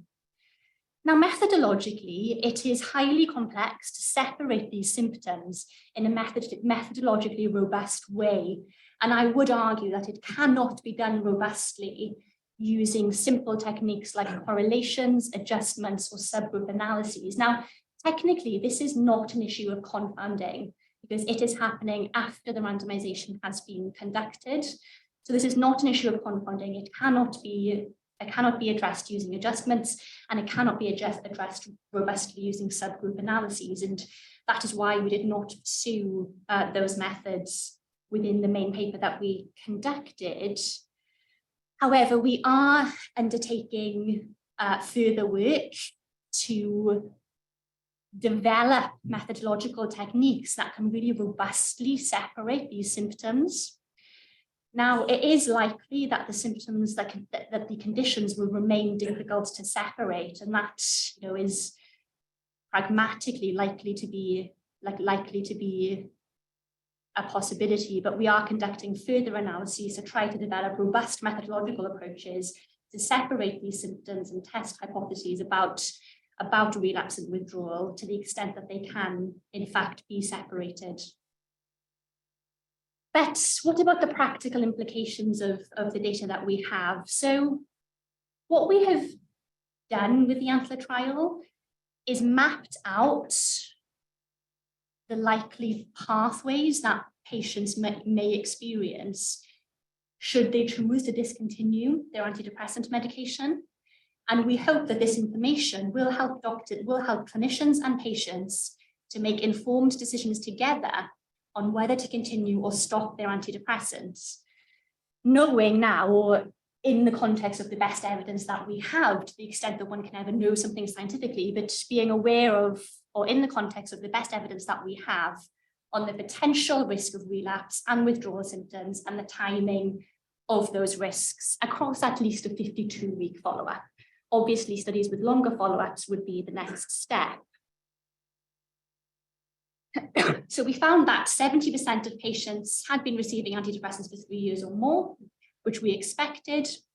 And we found that after 12 months, 56% of those who discontinued had a relapse, 39% of those who continued had a relapse, but there was evidence that the antidepressants did reduce the risk of relapse overall within this sample, which was pragmatic and hopefully can be extrapolated to primary care more generally. There was evidence of withdrawal symptoms among those who discontinued. And we think it's quite an interesting finding that around half of those who discontinued and relapsed chose to return to an antidepressant that was prescribed by their clinician. It is possible that some relapses or withdrawal symptoms were not severe enough for people to decide to return to their medication. So a substantial number of people obviously chose not to return to their medication and to continue with the discontinuation. So in summary, remaining on antidepressants long-term reduced the risk of a relapse and is clinically appropriate for many people, but also, importantly, many people we found were able to discontinue safely. So just to summarize the practical implications for clinicians. So if patients are feeling well enough to discontinue their antidepressants, our evidence suggests that the possibility of stopping the medication should be discussed with those patients. The ANTLER data enables us to give the best evidence that we have to date of the percentage risk of relapse, and also to discuss the possibility of withdrawal symptoms, along with the possible timing of those symptoms. Clinicians could explain that patients may need to restart their medication if they experience a relapse, which is severe enough for them to wish to restart their medication, and also plan careful follow-ups, so with more frequent consultations, particularly during those first 3 months.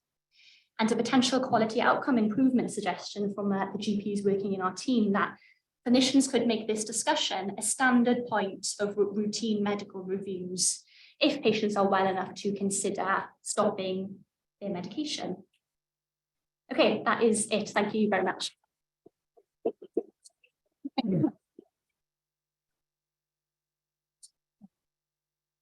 Thank you very much. So we have the ANTLER study from 2 perspectives. This was quite interesting, really, how you can actually look at the evidence from different perspectives according to your primary kind of set of convictions and beliefs to a certain extent. Well, or just looking at the evidence. Yeah, but that's exactly the question. Is it evidence or is it the interpretation of the evidence? We've got time for a couple of questions before we can follow up on these later when we have our little panel here. Please, Ben. You calculated the effect size to group. Use the last observation carrying forward method, or if you only look at the samples. end of the club and exclude those who had relapsed, therefore something else had happened. Yeah, thanks. So we don't use last observation carried forward because it's a method that is not considered best practice in MedStats, because obviously you're just carrying the last observation forward and change could happen. So we used a method called best case, worst case scenario to handle missing data. We did have systematic attrition. So people in the discontinuation group dropped out slightly more than people in the maintenance group. Multiple imputation, I'm getting a bit too technical now, is also not used in trials to replace missing data very commonly because the missing data is often due to the outcome. So we used best case, worst case scenario methodology. We found no differences after we employed that methodology. So the missing data presumably had not had much of a biasing effect. Where I'm going with this, does that mean that the effect size of continuing medication effectively 3 or 4 for anxiety, which is a very small effect size? 3.4. So you mean standardized? You showed the effect size for anxiety. They were 2 points on the scale. At 1 year. Oh, at 1 year, sorry, yes, yeah. So by 1 year, they had reduced to small effect sizes, yes. But the effect size on the CISR, which we hope is the more reliable measure, had remained constant across the follow-up period. And can I just to make a comment on effect sizes more generally, it's actually methodologically very complex to interpret an effect size. It's not, one cannot just look at an effect size and say that is very small, or look at a mean difference, or look at a standardized mean difference and say that is very small.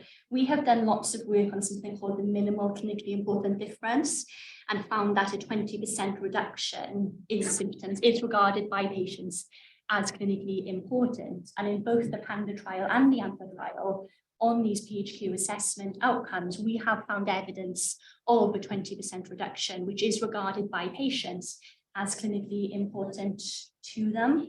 And also I'd draw your attention to, I think the global rating scale, which, do you feel better, is a really important indication of actually how patients are feeling globally, and asking them, do you feel better, is a nice indication of, patient-rated improvement.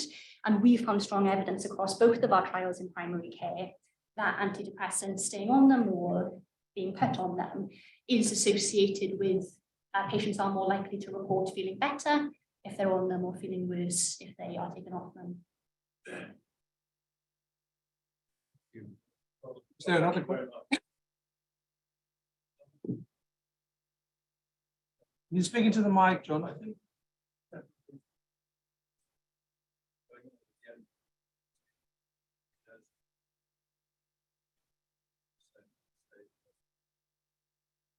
Less. This is not a figure of 40% managed per year without antidepressants. Might become smaller, 2 or 3. Yeah, absolutely. I think that's a very important empirical question. And, as is the case with, lots of randomized controlled trials, longer follow-up periods are needed. It's very difficult it's easy to say, but it's very difficult to do. It's very difficult to get funding for and practically to implement. But yes, longer follow-up periods are would be very, very valuable, and we can't know. It's an empirical question and a hypothesis which would be very valuable to test. Okay, thank you very much. I think we will come back to some of those issues in our last quarter, and I would like to thank you again.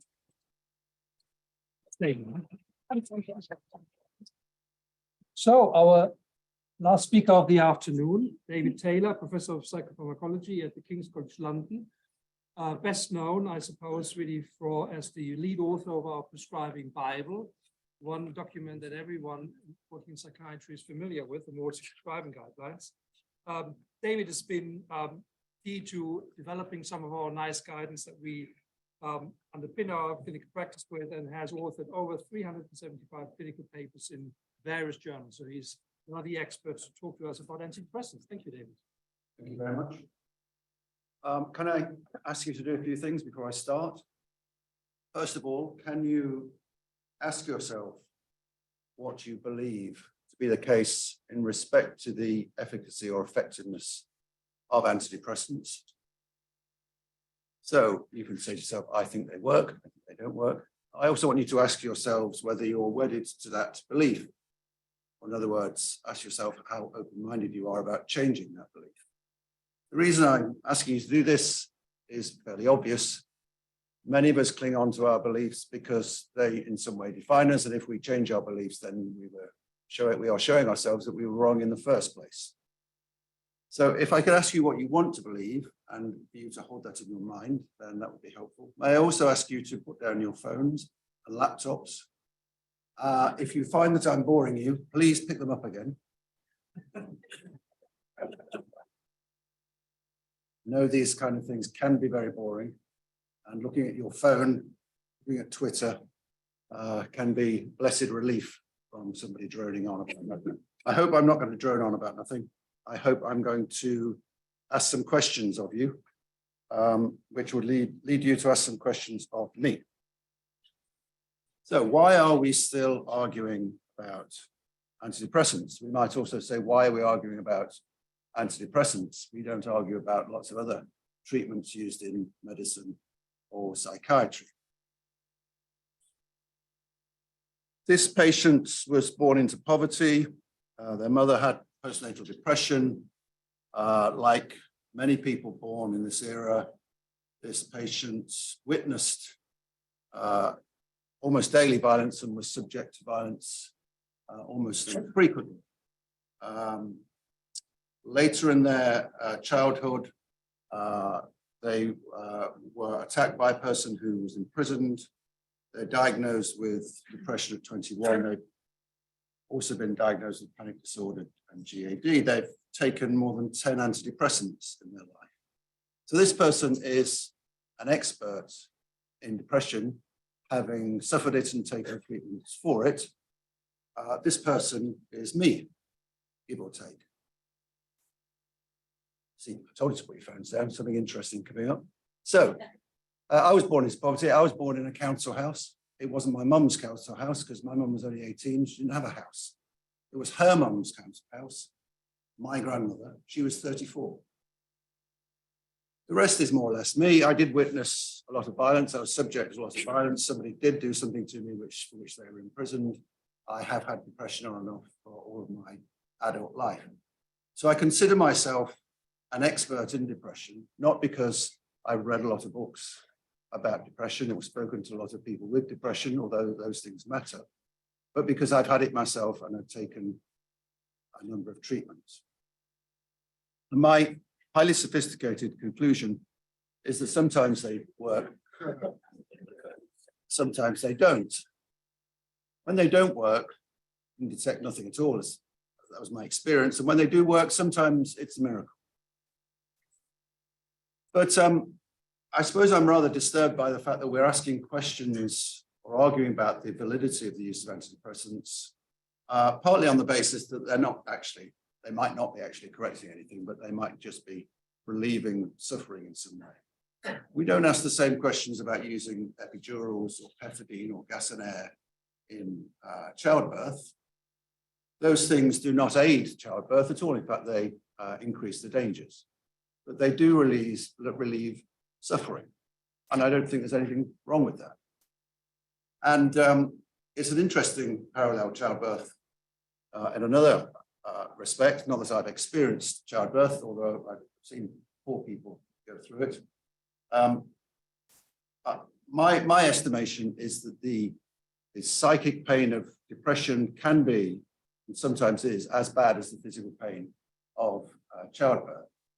And both are emergencies, and both require urgent and potent treatment. So why are we arguing about antidepressants? That's because we've got lots of problems related to lots of aspects related to their use. We'll come to all of these, but we have problems with diagnosis. We have the problem with the way these drugs were discovered. We have a major problem with measurement, which has only really been touched on at the moment. We have confusion over mechanism of action, if indeed there is one. We have the fact that these drugs are toxic. And we have the endless argument about whether or not these drugs work in the short, but in particular, the long term, and how often we should be using them. So I'm a pharmacist. I don't know anything about diagnosis, but it does occur to me that some questions we should be asking ourselves, amongst others, are as follows. Is depression one thing? Is it the same thing that it was 50 years ago? That's an important question, because the way we measure depression is based on scales developed more than 50 years ago. Is the expression of symptoms culturally consistent, or does it vary from one group of people to another? Is our ability to diagnose depression reliable? And so on. So I was out running, training for the marathon on Saturday, and a friend of mine joined me for 10 miles of the run, half of it, and was telling me, to my surprise, about her depression. And after I'd finished the run, I thought to myself, God, my legs hurt. But I also thought, wasn't it interesting that everything she said I recognized as being something that I'd experienced? So I think there is something about commonality in depression. And it may be that it is one thing, or it is one thing in Southwest London amongst middle class people, which is a different thing. That's the right one.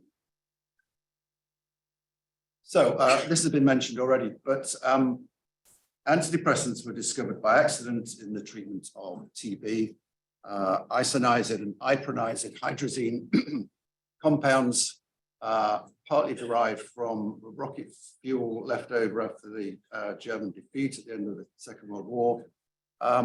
They were used in TB, and they were found to have a remarkable effect on patients. What have we got here? A striking change in the patient's, quote, sense of well-being. It's in quotes because that's a new phrase, apparently. This change was manifested primarily by elevation of mood, brackets euphoria, and an increase in psychomotor activity, even to the point of precipitating an unusual increase in the number of disciplinary problems amongst these patients. Bad, naughty patients.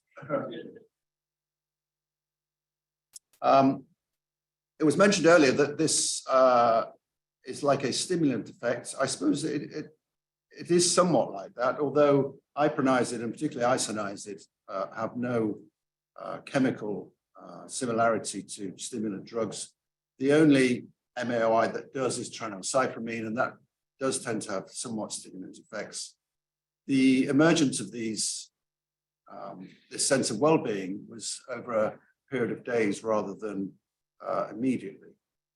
Rather interestingly, this is 1953, right button, 1952, withdrawal symptoms upon discontinuation of iproniazid and isoniazid therapy.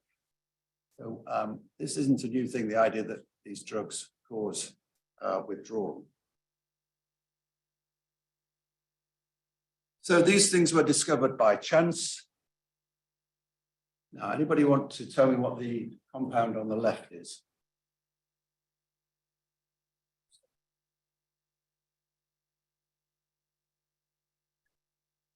Anybody? Nope. So that is chlorpromazine. It's got a chlorine atom on the phenothiazide structure, and it's got that long tail at the bottom, which is the bit that fits on the receptor. So that's chlorpromazine. On the right is imipramine.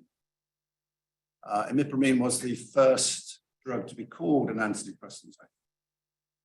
Although I think Ronald Kuhn may have mentioned it in respect to MAOI slightly before that, but it comes from the 1950s.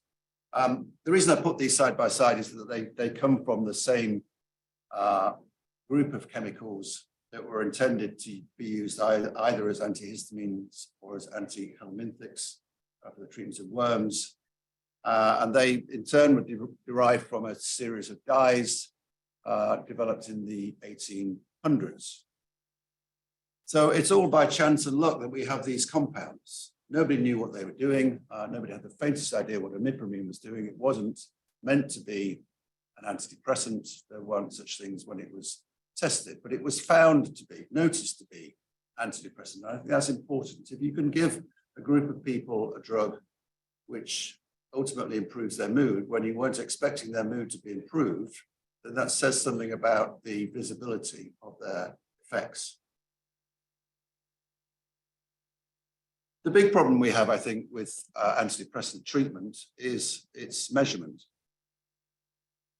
We depend upon a number of rating scales, and the most often used is the Hamilton Depression Rating Scale. They share common problems. It's difficult to pick the one which is most important. This is half of the scale, incidentally. In no particular order, we are categorizing people's, the severity of people's symptoms by giving them a number. So we have discrete categories that we can ascribe to a particular person and their symptoms. These numbers count the same no matter what symptom you're looking at. So we couldn't agree, I think, that insomnia is probably less important than suicide as a symptom. But if you have early and middle insomnia, you will score 4 on the HAM-D. If you've actually attempted suicide, you will score 4. Does anybody think that's sensible? No. More than that, you can't multiply and divide these scores. Somebody who has a HAM-D of 30 is not twice as depressed as somebody with a HAM-D of 15. So we are impaired in our ability to measure the effects of antidepressants because we don't have the tools accurately to do so. This is very different from general medicine, where we normally have some mechanical or biochemical measure of the effects of treatments. We have nothing like that in psychiatry. Our measurements are based on ancient scales of dubious use and our opinion of patients that are in front of us. And they include symptoms that have been collected and put together by people, I suspect, who've never had depression. Because some of the other questions we might ask people who are depressed are, how much do you hate yourself? That's not in any scale. How much do you envy people who enjoy life? How much do you want to live? How much do you want to die? How often do you enjoy anything? How do you speak to yourself? Are you horrible to yourself? Are you nice to yourself? These are things that any depressed person would know are key parts of depression, but are not included in any scale. So not only do we have not very accurate scales, but we have scales that don't include everything that's part of the condition that we're measuring the treatment of.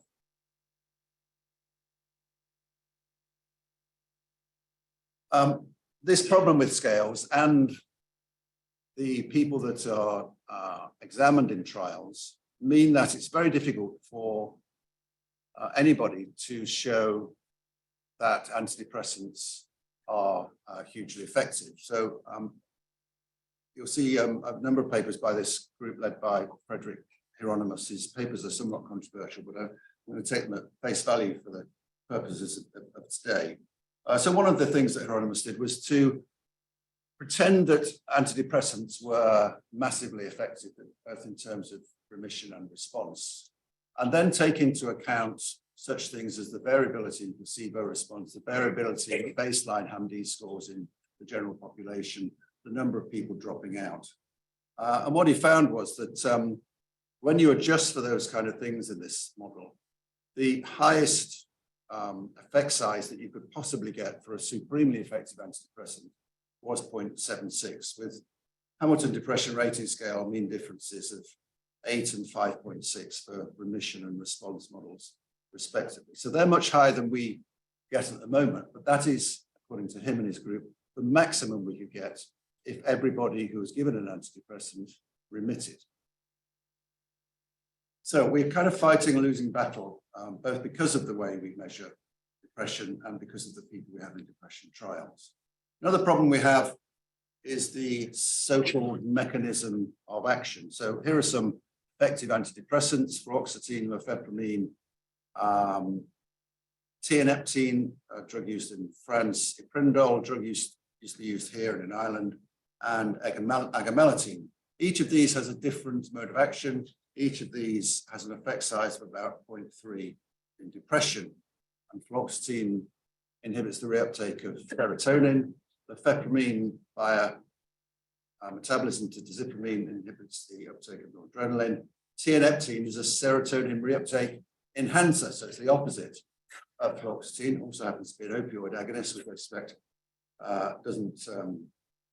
it's going to help in depression. Iprindole is a 5-HT2 antagonist, or at least that's its most potent effect, although it's quite a weak 5-HT2 antagonist. Nobody has the faintest idea how it works. Agomelatine, an M1, M2, 5-HT2C agonist. Nobody really knows how that works either. So that's a big problem. We don't have any consistency in the mode of action of these drugs, and has been mentioned and is worth emphasizing. When we're talking about using drugs to relieve suffering, we have to make sure that relief of suffering doesn't create other problems which make suffering more likely or worse. So SSRIs, for example, have a fairly profound effect on bleeding and increase the risk of GI bleeds and cerebral bleeds. Sexual adverse effects are well known and common to pretty much all antidepressants, with a few exceptions, and they continue throughout the duration of treatment and often persist afterwards. We have a problem with withdrawal, we've got an early treatment hyponatremia, and as I've just mentioned, we have the problem that some of these adverse effects very probably carry on even when the drug has been fully withdrawn. But my view is that antidepressants very probably do work, and that's based on my own experience, which is sometimes they work and sometimes they don't. But it's also because of a few other observations, which my open-minded self would say I may have misinterpreted. But let's see what you think. If I'm wrong, please tell me, and I might change my mind. Anyway, the reasons I'm giving for the fact that, or my suggestion that antidepressants very probably work are as follows. One, placebo never wins. What am I talking about? If we have a competition between placebo and antidepressants have no effect, then if we take 100 trials, roughly a third of them will be equal in as much as placebo and antidepressants show the same effect. A third of them will be such that the placebo is more effective, and a third of them where the antidepressant will be more effective. So we'll balance out the winners and losers and draws. I don't know why I started with 100 there, because the numbers never came into it, but never mind. Right, so let's look at a particular antidepressant, and the reason I want to look at this one is because it's an antidepressant with a special property. So this is agomelatine. This is a meta-analysis of published and unpublished studies of agomelatine. And it's important because I'm fairly certain that this is an analysis of all the studies ever conducted of agomelatine. So we get round the problem of publication bias, which is, of course, very important in all areas of medicine, but perhaps particularly with antidepressants. The reason I'm pretty sure that we got all the papers is because I actually went to see the manufacturers in Paris and metaphorically at least twisted their arm to get hold of all the papers, all the studies that they'd ever done. So you'll see the difference in a minute between these published and unpublished studies. So here we're looking at risk ratios for response for agomelatine versus placebo. So at the top, we've got the unpublished studies. Any pointer on here? Oh, yes. Top, we've got the unpublished studies, and the diamond represents the summation of those. And then we've got the published studies where the agomelatine does rather better. And then we've got the two combined. So you will see that the ones that Servier held back actually tend to be less favorable to their compound than the ones that were actually published, which is no surprise. But what's important is when you add them together, you still found a small effect size for agomelatine of 0.24 and about a 25% greater likelihood of response than placebo. You'll notice that placebo doesn't win any of those. Some are draws, some agomelatine wins, but there are no placebo victories. So if we look at effect sizes for agomelatine versus antidepressants, you'll notice in the unpublished studies, there tends to be, there is a tendency for the other antidepressants to be more effective. So in this study, which I think is venlafaxine, venlafaxine is actually more effective than agomelatine. The published studies go the other way. You add them all up, and it looks like we've cheated here, but actually we haven't. The effect size is 0.00, which means that agomelatine is has the same therapeutic effect in depression as other antidepressants, and there are 5 antidepressants there. So agomelatine is same effect as antidepressants. It's more effective than placebo. 25% of people on agomelatine, 25% more people respond. But the risk of discontinuation with agomelatine is no higher than placebo. And in fact, it might be slightly higher with placebo. And that's because agomelatine effectively does not have any adverse effects. Now, this is important because this means that people are unlikely to be able to tell that they're on an, in quotes, active drug. It seems to be active. And there are no telltale side effects that are particularly related to agomelatine. There are certainly no telltale side effects that are related to agomelatine that might be related to other drugs that they might have taken before. What I'm trying to say is it's almost impossible to tell you're taking agomelatine or placebo. And that's clearly manifest in the withdrawal rates because of adverse effects. So further to that, we have the observation that placebo rarely even draws when we dispense with the whole of the Hamilton scale or the Montgomery-Åsberg scale, and we look at the mood item alone. Again, this is the Hieronymus people. So if you look at the whole scale using patient-level data from trials of SSRIs, you will find that antidepressants are better in nearly half. Antidepressants and placebo are equal in slightly more than half. Placebo is better in no studies at all. So placebo never wins. This is the whole of the HAM-D. If you just look at the mood item scored 0 to 4, then you get a completely different picture. The antidepressant is better in nearly all the studies. It's equal to placebo in a very small portion, and placebo is better again in 0 trials. And it's very interesting to look at the effect size on the different items of the HAM-D. I don't need to point because I think something's going to come up. So if we look at the effect size on the depressed mood, it's about 0.4. This is, of course, higher than the effect size on the overall scale.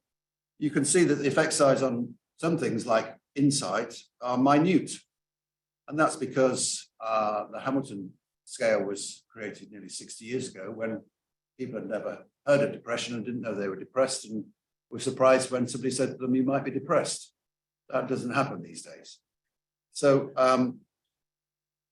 the HAM-D not only gives points for things that aren't really very important, which are the same number of points for things that are very important, but also measures things that are probably relevant to any person's depression. Another observation is that antidepressant effect is dose and plasma level related. A number of studies of this. Ooh, go on that. So Hieronymus and his lot again, looking at people discharged on antidepressants and making the assumption that those people who start antidepressants and go out on them have responded to them. Those people who start on them and abandon them, they do so because they haven't worked. Oh, I see what's happened. Sorry, I've lost a slide there. Instead, got another title slide. Maybe it'll crop up later. This is looking at the mood item again and showing that when you look at the effect of antidepressants on individual patient data, then you can see that the effect is dose dependent. And One of the things that Hieronymus and his colleagues noted was that in many of the studies, there were doses of antidepressant use which were essentially subtherapeutic. This is interesting because, and important because it's proof of efficacy, if you like. If you can find a dose-related effect, then generally speaking, it means that there is an effect. It isn't true that if you can't find one, that there isn't one, but it does help in one's belief or interpretation that the more you give of something, the better it seems to work. You might also note the slope of these curves. I hope everybody now has dispensed with the myth that it takes weeks for antidepressants to work, if that's the right word to use. The steepest change is in the first week, the second steepest in the second, and so on and so forth until we get to 4, 5, 6 weeks where almost nothing's happening. So to tell patients that nothing really happens for 2 or 3 weeks or even 4 weeks, I've seen be recommended, is nonsensical. Here's the one I was hoping I would see. So these are plasma levels in people on the right who've been discharged with an antidepressant and are seen to be being effectively treated, and on the left, people who abandoned antidepressant treatment before being discharged. Pointing towards the fact that if you get a therapeutic level of an antidepressant, it seems to work, and if you don't, it seems not to. Now, a particularly controversial study is this one, which seems to show that the longer the treatment you have an antidepressant within limits, the lower the likelihood of relapse. Now, NICE continue to say, I think, that we should treat depression for 6 to 9 months after remission of symptoms. It isn't based on a huge body of data, but that is the advice that's been given for more than 20 years now. What data I can find do seem to support the idea that you should treat depression for a certain length of time before stopping treatment. So in the top graph, we have people who remitted on fluoxetine and then who are randomized to continue with fluoxetine or to switch to placebo. As far as I can tell from the paper, they just stopped fluoxetine dead. So there's no tapering, but fluoxetine has a long half-life, so it's incorporating a bit of tapering, even though it's just stopping. And you can see that if you stop treatment after 12 weeks, being in remission, then you have a much higher likelihood of relapsing than the people who stay on treatment.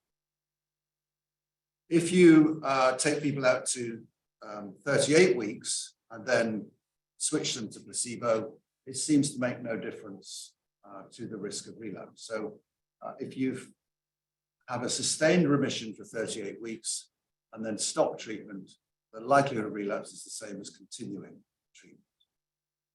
Now, this is in some contrast to the data that Gemma showed and is seen in other studies, and in particular, the divergence of the curves in the top graph is the opposite of what Mark was showing earlier. And I suppose, in fairness, I should emphasize that this is probably the only paper I know of which gives this shape of graph, and it's one of the few studies that indeed looks at the optimal duration of treatment. And it's probably true to say that we shouldn't base our practice on the findings of 1 or 2 studies. So antidepressants do work, I think. We have no idea how. I'm not sure it matters. In my own career, I kind of gave up thinking about how things worked after about 2 years because it didn't really take me anywhere, and I became more interested in whether or not things did work. They are certainly not innocuous by any stretch of the imagination. They have a range of short and long-term adverse effects and may indeed cause permanent changes to the brain. But I think we should probably start arguing about how we use them, not whether or not we should use them. And maybe we should use them like antibiotics, to return to TB. TB antibiotics, I'm not talking about a week's worth of treatment, I'm talking about maybe 6 12 months of remission, and to stop if there is no remission after 4 weeks. And that is something that at present I think is almost never done, partly because of the myth about the delay in obtaining an effect. But apart from that, it's worth noting that capitalism has run riots. You don't need me to tell you that. The richest 100 people in the world have a greater wealth than the poorest 4 billion. And all over the place, Noam Chomsky says, from the popular culture to the propaganda system, there is constant pressure to make people feel that they are helpless, that the only role they can have is to ratify decisions and to consume. So we live in a world that is depressogenic, highly depressogenic, and I doubt that depression is going to go away anytime soon. So we need to come to a conclusion about whether antidepressants work or not. Thank you very much for your attention.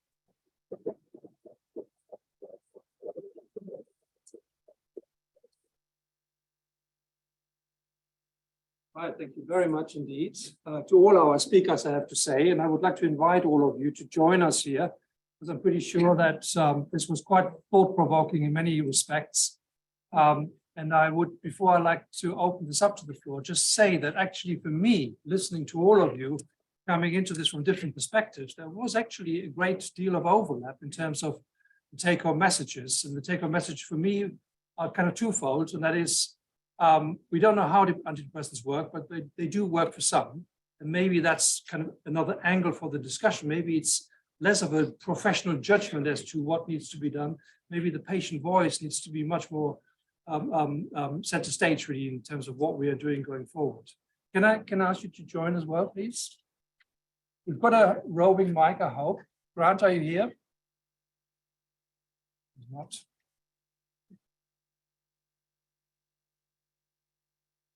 Who would like to go first?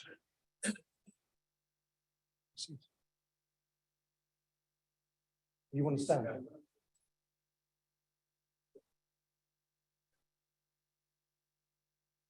Don't be shy, please. Pharmacist, and thank you so much for the talk. Done a great deal, and I just want to ask you about how you know question about doing testing patients and trying to practice things like EPI as well. And with your whole kind of group say it's all about how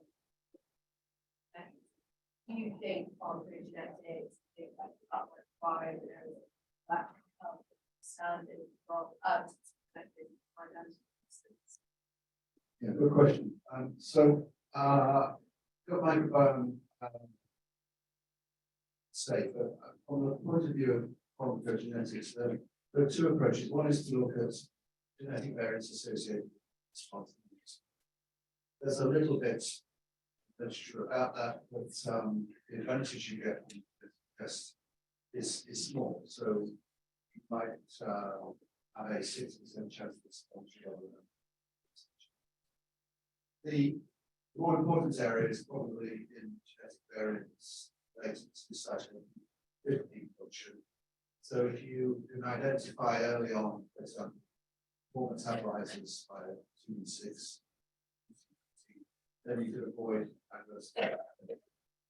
Likewise, identify genetically passive metabolizers, extensive metabolizers, you know that you might need this. There's an incremental advantage.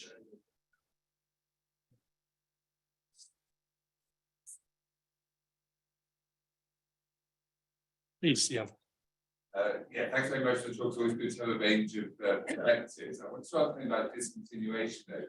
I've been trying to implement guidance, but there are some practical problems on doing with this, doing a percentage reduction rather than an amount of drug. And I just want, I know you're talking about fluoxetine and alternate day dosing, but I mean, I've tried it with the other quarter half-life aspects. It does seem to work, but I just wonder what your perspective was on it. So we use that in the other dose. It's simple to choose the other side. I want to go out low dose. What's the idea makes sense? What is a half-life of 7 to 15 days? Most of the SSRIs they have a half-life of 48 hours down to a quarter of the total. And some people may not notice that they're not giving it. People do. And so, general, there is a very big threshold of over, but a lot of people. That makes sense. Some people need it, but there is that barrier. We're not used to get across that barrier. It makes life very easy. While people have to follow the way they go at, it's making things easier. It's generally better to do small dose, say every day, like this. My other tip, I suppose, would be to ask the patient when they want to do the reduction. Obviously, like you said, it's brain work, but sometimes people have life events and that sort of thing, and they say, actually, no, I want to keep on it for a while, do it later on. I find that really helpful. Yeah, well, you know, that's why I don't know what piece of paper. I see pausing working.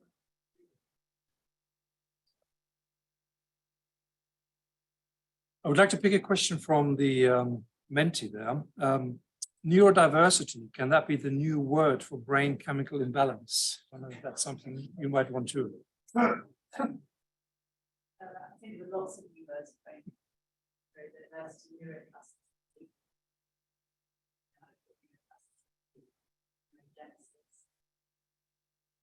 these ideas have been thrown around at the moment. I think it just demonstrates that the psychiatric profession find it very, very difficult to let go of this particular practice of biological fluid that's coming from the brain that is it is a kind of fundamentally important tenet as expressed by Wayne Zwick. It's just saying, no, it's that's another word. Yeah, very different evidence. But just to sort of give the impression that something. Can I just ask the panel, is that consensus amongst the four of you that we should move away from that description of the suffering essentially to a much more patient-centered symptomatic level of capturing what people bring into treatment? I think that, of course, people shouldn't say depression is solely attributable to the chemical imbalance in the brain and to biological causes. And I am not aware that many people certainly in the academic sphere do that.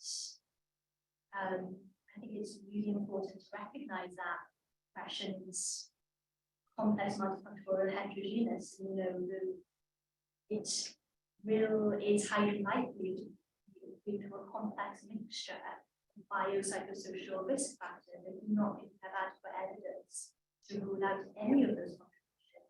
And all of them are likely to contribute in multiple complex interactive ways in individuals. So I think, the binary is never biological, it's never psychological, never social. It's really not helpful in advancing treatment or research.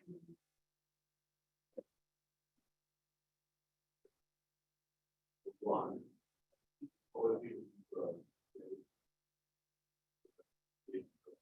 every 45, 86% of people meet criteria, but mostly academics or development science. Neither of those people, 86% is biology. That would be but I think some of the other study shows greater than physical life events and physical depression around time. There is incredibly incredible brain 30 times more risk. You have several steps like it, so it seems to be very good biopsychosocial modeling. It's a little bit common. I think at the base of the biology and before you were told that you've got social life, that you exercise side, any kind of thyroid conditions. I think it's considered line is reversible by I think a lot of the work I my PhD on obviously cortisol, ample volume, genesis, where it used to be. And the basis of that was what is at the base? What is psychology and associated with what they're doing using neurogenesis? More and more people will find those things. For example, psychologists would say that therapy actually affects neurogenesis. It actually affects what a lot of evidence. They're appealing to the fundamental. There really needs something going on. Although argue that may be a category error because depression is a set of behaviors. There's a lot of different. That's a lot. And saying that it's in the brain, maybe mistaking where things happen in the same way. So software, if software breaks down, opening up that hardware. So in some sense, everything that happens in software is in the circuits, not involved because we really fine and in our lives it's not just with chemistry, but it may not be the right level of understanding and you can understand things.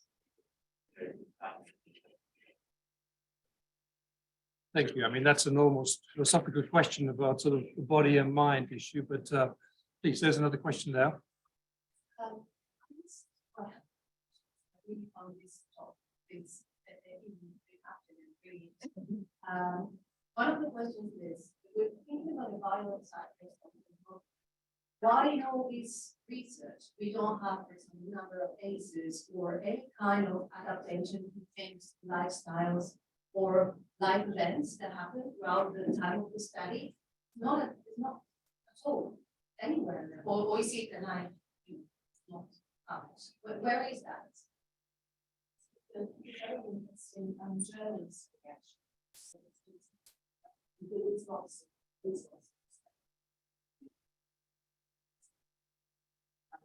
But there's a very interesting journal study that's been done recently, lifestyle, and what they've done is in big measures how those some time, and then they also looked we find massive graph that shows that. Yeah, so that has been. Yeah, that's in respect of the effects of the antidepressants. So where is it adapted that effect that we see happens to people who have suffered more or less adverse childhood events, or as well what happens in that 52 days fixed period where studies happening, with that effect because they won the lottery. I mean, it's just going extreme, they had a child, life happens, and that doesn't seem to be adjusted. The results of the antidepressants, the effects of AC is very expensive. In that sense, is there anything that adapts to that? Randomizing trials happens as opposed to the assumption is that randomization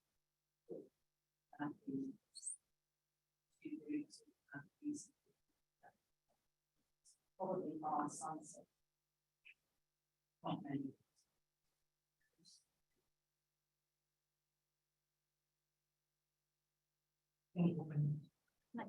Yes, sir. Yeah, I just wanted to say that, yeah, just echoing on the point, there's a lot of research on cases and medical rooms, depression. I wonder if I could ask, both of your offices, what the goal is. So my question is coming, for example, from I work in early detection of psychosis. And gravity, is a very effective neurogenous relation. So being able to do studies on these relations, you have to adapt or to quantify the level of risk. So in terms of depression, obviously you have the families, but the resilience score of how much this person is going to be able to move on in life has to do with what happened to them. So the treatments that you are going to be applying, if you see your report, is the basis of that, it will affect. So the effect of the treatment is going to depend on the earlier basis. That doesn't necessarily come as symptoms of depression. It's more like a baseline, you know, as you said. So you're wondering whether the antidepressant is more or less effective, there's more cases than others. Yeah, okay. I think that is really actually saying this, but I think it's very, very important. Very methodologically got that subgroup analysis you let's see. In order to conduct that subgroup analysis, you would have had to find sample size. It's very, very difficult to do that. I think you would be able to do that if you were going to test that specific hypothesis. If the study is larger than run all, all measured and measured back with the amount of times it would be equally balanced across the group, so it would not show funded effect. But it's an interesting effect on the hypothesis, which could be tested, should you have some. Come to you in a minute. Can I also ask, I mean, David, your summary was, there was one message of, okay, we don't know how they work. You also clearly portrayed really the different mechanisms by which antidepressants do an impact on the brain. So how can we as doctors trained to be scientifically sort of informed people actually throw these tablets out to our patients without knowing what they're actually doing to them? How do we actually respond to the question as to what is it exactly what this substance does to me if a patient asks? Good question. I don't know the answer, but I imagine there are other areas of medicine where we're not entirely sure how drugs work. But we've had, I suppose, Agamotine for some time, and nobody has had the faintest idea how that works. Other M1, M2 agonists, not antidepressant, 5-HT2C agonists, not antidepressant, bringing them together seems to make antidepressant sense. There are lots of other drugs which I mentioned that drugs have different effects. There are drugs which have the same effects, which aren't antidepressants. So sibutramine, atomoxetine, both noradrenaline reuptake inhibitors don't work in depression. So it's not only that we've got a range of different effects all giving rise to antidepressant activity, but we've got the same pharmacological effect not giving rise to activity with certain drugs. I'm not getting to the answer to your question. I suspect we should say what the drug does is X, and somehow that results in relief of depression in some people. Let's try it and see. If it doesn't relieve your suffering, then we'll try something else. If it does, we'll carry on. Yeah, I think that's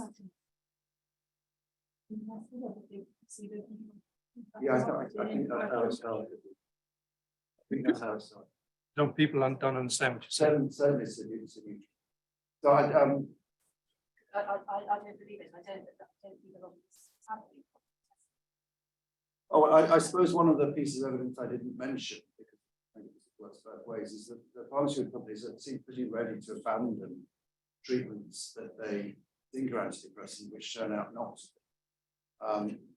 So that may mean that the ones that we have are the ones that they have more confidence in being effective. But the history of psychopharmacology is fairly littered with antidepressants which began to be tested and were later found not to be antidepressant and were abandoned. The sibutramine is certainly one of those. There are others that completely disappeared, like proparamine. Still. Let's go back to the audience. There's one. Thank you, sir. I instead about outcome measures. They don't necessarily measure what we want, especially how people want depression. And we can talk about the biopsychosocial model. And I wonder what your views are on the contribution of evolution actually to looking at the biopsychosocial, thinking particularly at American, it said fundamental mismatch that we have. We're evolved to function well in 2,000 years ago. We're not necessarily evolved with what we are experiencing today. And it's showing itself up in inflammation and all sorts of things like that. I just wonder what people's view on that as a, which is an outcome measure, or Would like to take that. I think Paul Bidwell did a book on this a few years ago. I think the title was something like "What's the Point of Depression?" But I do know that in primates there is a parallel where individuals drop out of the league table, particularly males, and isolate themselves, effectively take themselves off the ladder to success, the alpha chimpanzee or whatever it is. And this is seen as a parallel to human depression. And it might relate to what you suggested.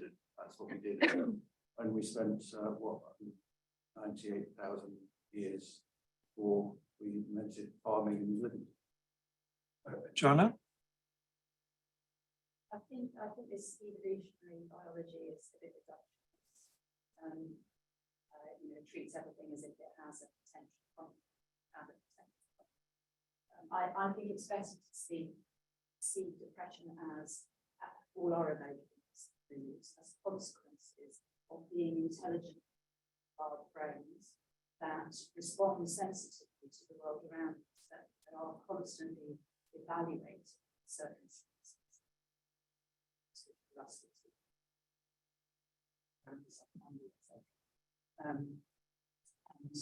And so depression is I think an inherent feature of intelligent beings. Something we are stuck with. It goes along with our intelligence and all the good emotions that we have. And of course also it is depression is an indicator that things are wrong in life, things are not working out well for you. So it's not something to seek to hold.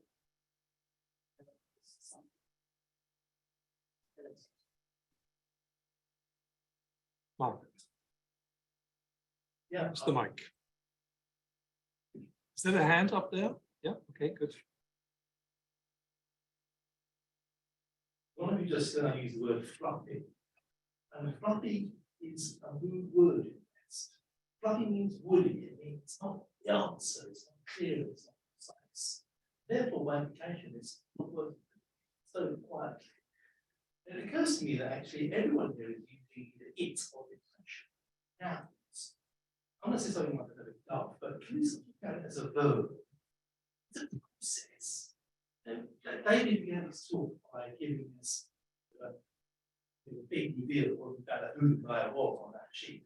It was a formulation of complex factors. And he ended by referring to the significance of growing up in the West.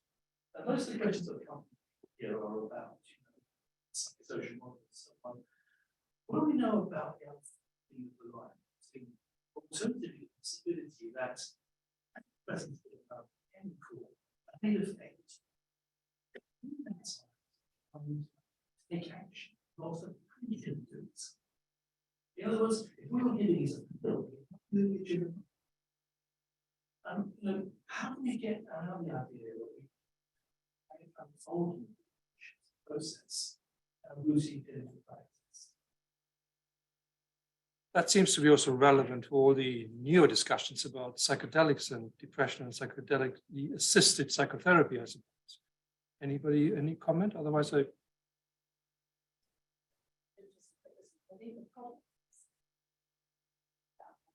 When you give a message that something wrong with that, what it means is not the same. If there's something wrong with the brain, then that's what you really need to fix. They're things. Yeah, yes, exactly.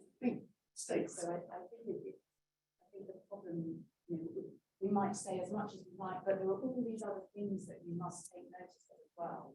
Actually, the message that you're giving that description is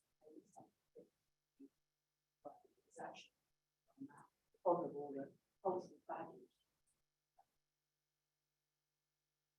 David and then Gemma. Sorry, I just like to add to that I actually think reductionists should say that when you give somebody a pill, you send them a message. I think that patients are, often much more complex than that.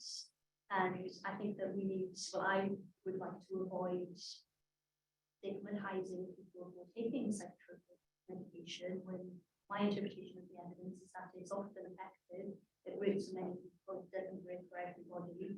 I completely agree that it's one item of a toolkit that clinicians should have.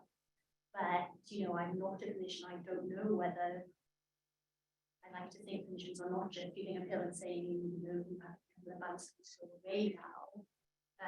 We have really good evidence that the best, most effective treatment for treatment-resistant depression is an antidepressant combined with psychotherapy. So, that is my treatment. Interesting. Think about this idea that when we give a tablet to depression inside the brain, may be the case, but to go back to my epidural example, when we give somebody an epidural, we're not giving it to them saying there's something wrong with your body.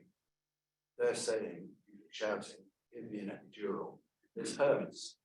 And I think that works for depression too. This is horrible. Please give me something to make it go away. It doesn't really matter whether there's something wrong or right, or whether it's normal, or atavistic, or whatever you want it to be. It's horrible, and people want it to go away as quickly as possible.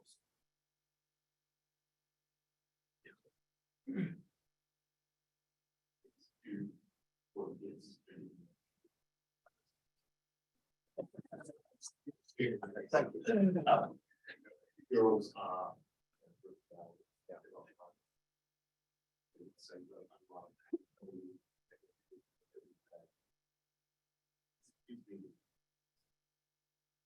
if and were using that, it could be a little bit more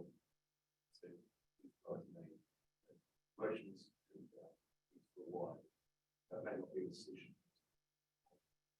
Different messages, so this speaks to something, innocent information, we're not quite sure. When people walk away, they also does different expressions. All people that have a psychological problem in their body, this is a lost money in one. People that are told something psychological are more likely to be patients, more likely to but brain from brain surgeon can't change that. You can told something like on the phone, you look at our experience, that people are just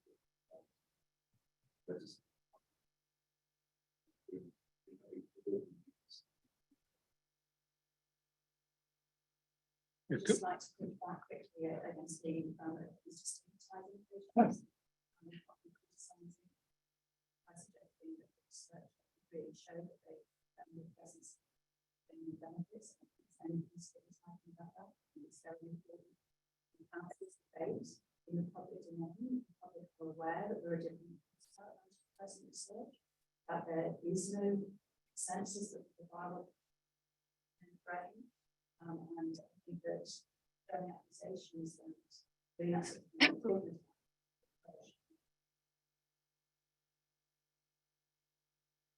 I think this is a good sort of example really of the openness in the debate really. So we are proud that we are hosting this debate today.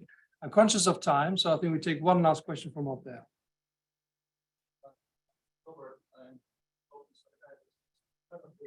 I really have nothing against prescribing. My question is about measurement, and I hope it's an easy one. So with measurement, I really took to David's statement, that it's quite difficult to see what it is we are measuring. And my observation is that sometimes we are taking very soft data and turning them into something that looks like hard data. Then we can do math. Then we can actually talk so much about suffering, but actually about the difference. And that actually is much easier. We can show that we are quite clever, that people likes us. So my question is, given the difficulties with MD, would it actually be quite a bit better to use something like a global rating scale, simply ask patients to evaluate their state from from 0 to 100, something like visual analog percentage, and assume that they have done all the information they need for it, because they are complex human beings, and maybe actually something very simple is better than trying to do something very complicated. Gives us nice feeling.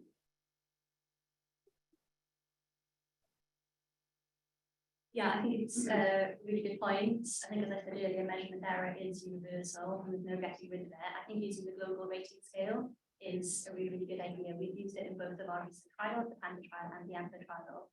And we've had feedback from our PPI groups that patients really, really like it.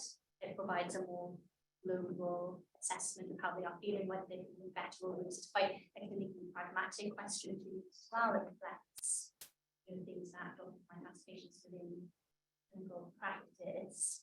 I reviewed a paper recently that had used a group of people with collaborative experience to choose a primary outcome for the study, and they had chosen a more global quality of life, psychological well-being outcome, but it was a trial of treatment for depression, but they had chosen a more global outcome to assess the effectiveness of the treatment, and I thought that was a good idea. Right, okay, thank you very much. I think. Can I just say one thing, which Okay. is that, you know, asking somebody how crap they feel on a scale of 0 to 10 is not a bad idea at all. Probably better than the HAM-D. But I would say that at some stage in my life, I might have said 10, and then a bit later, I might have said, hold on a minute, this is a 10. So it depends on your experience as to how bad things can get. That's a good time to end. Absolutely. And I think that's a nice final work. Thank you very much to the panel really for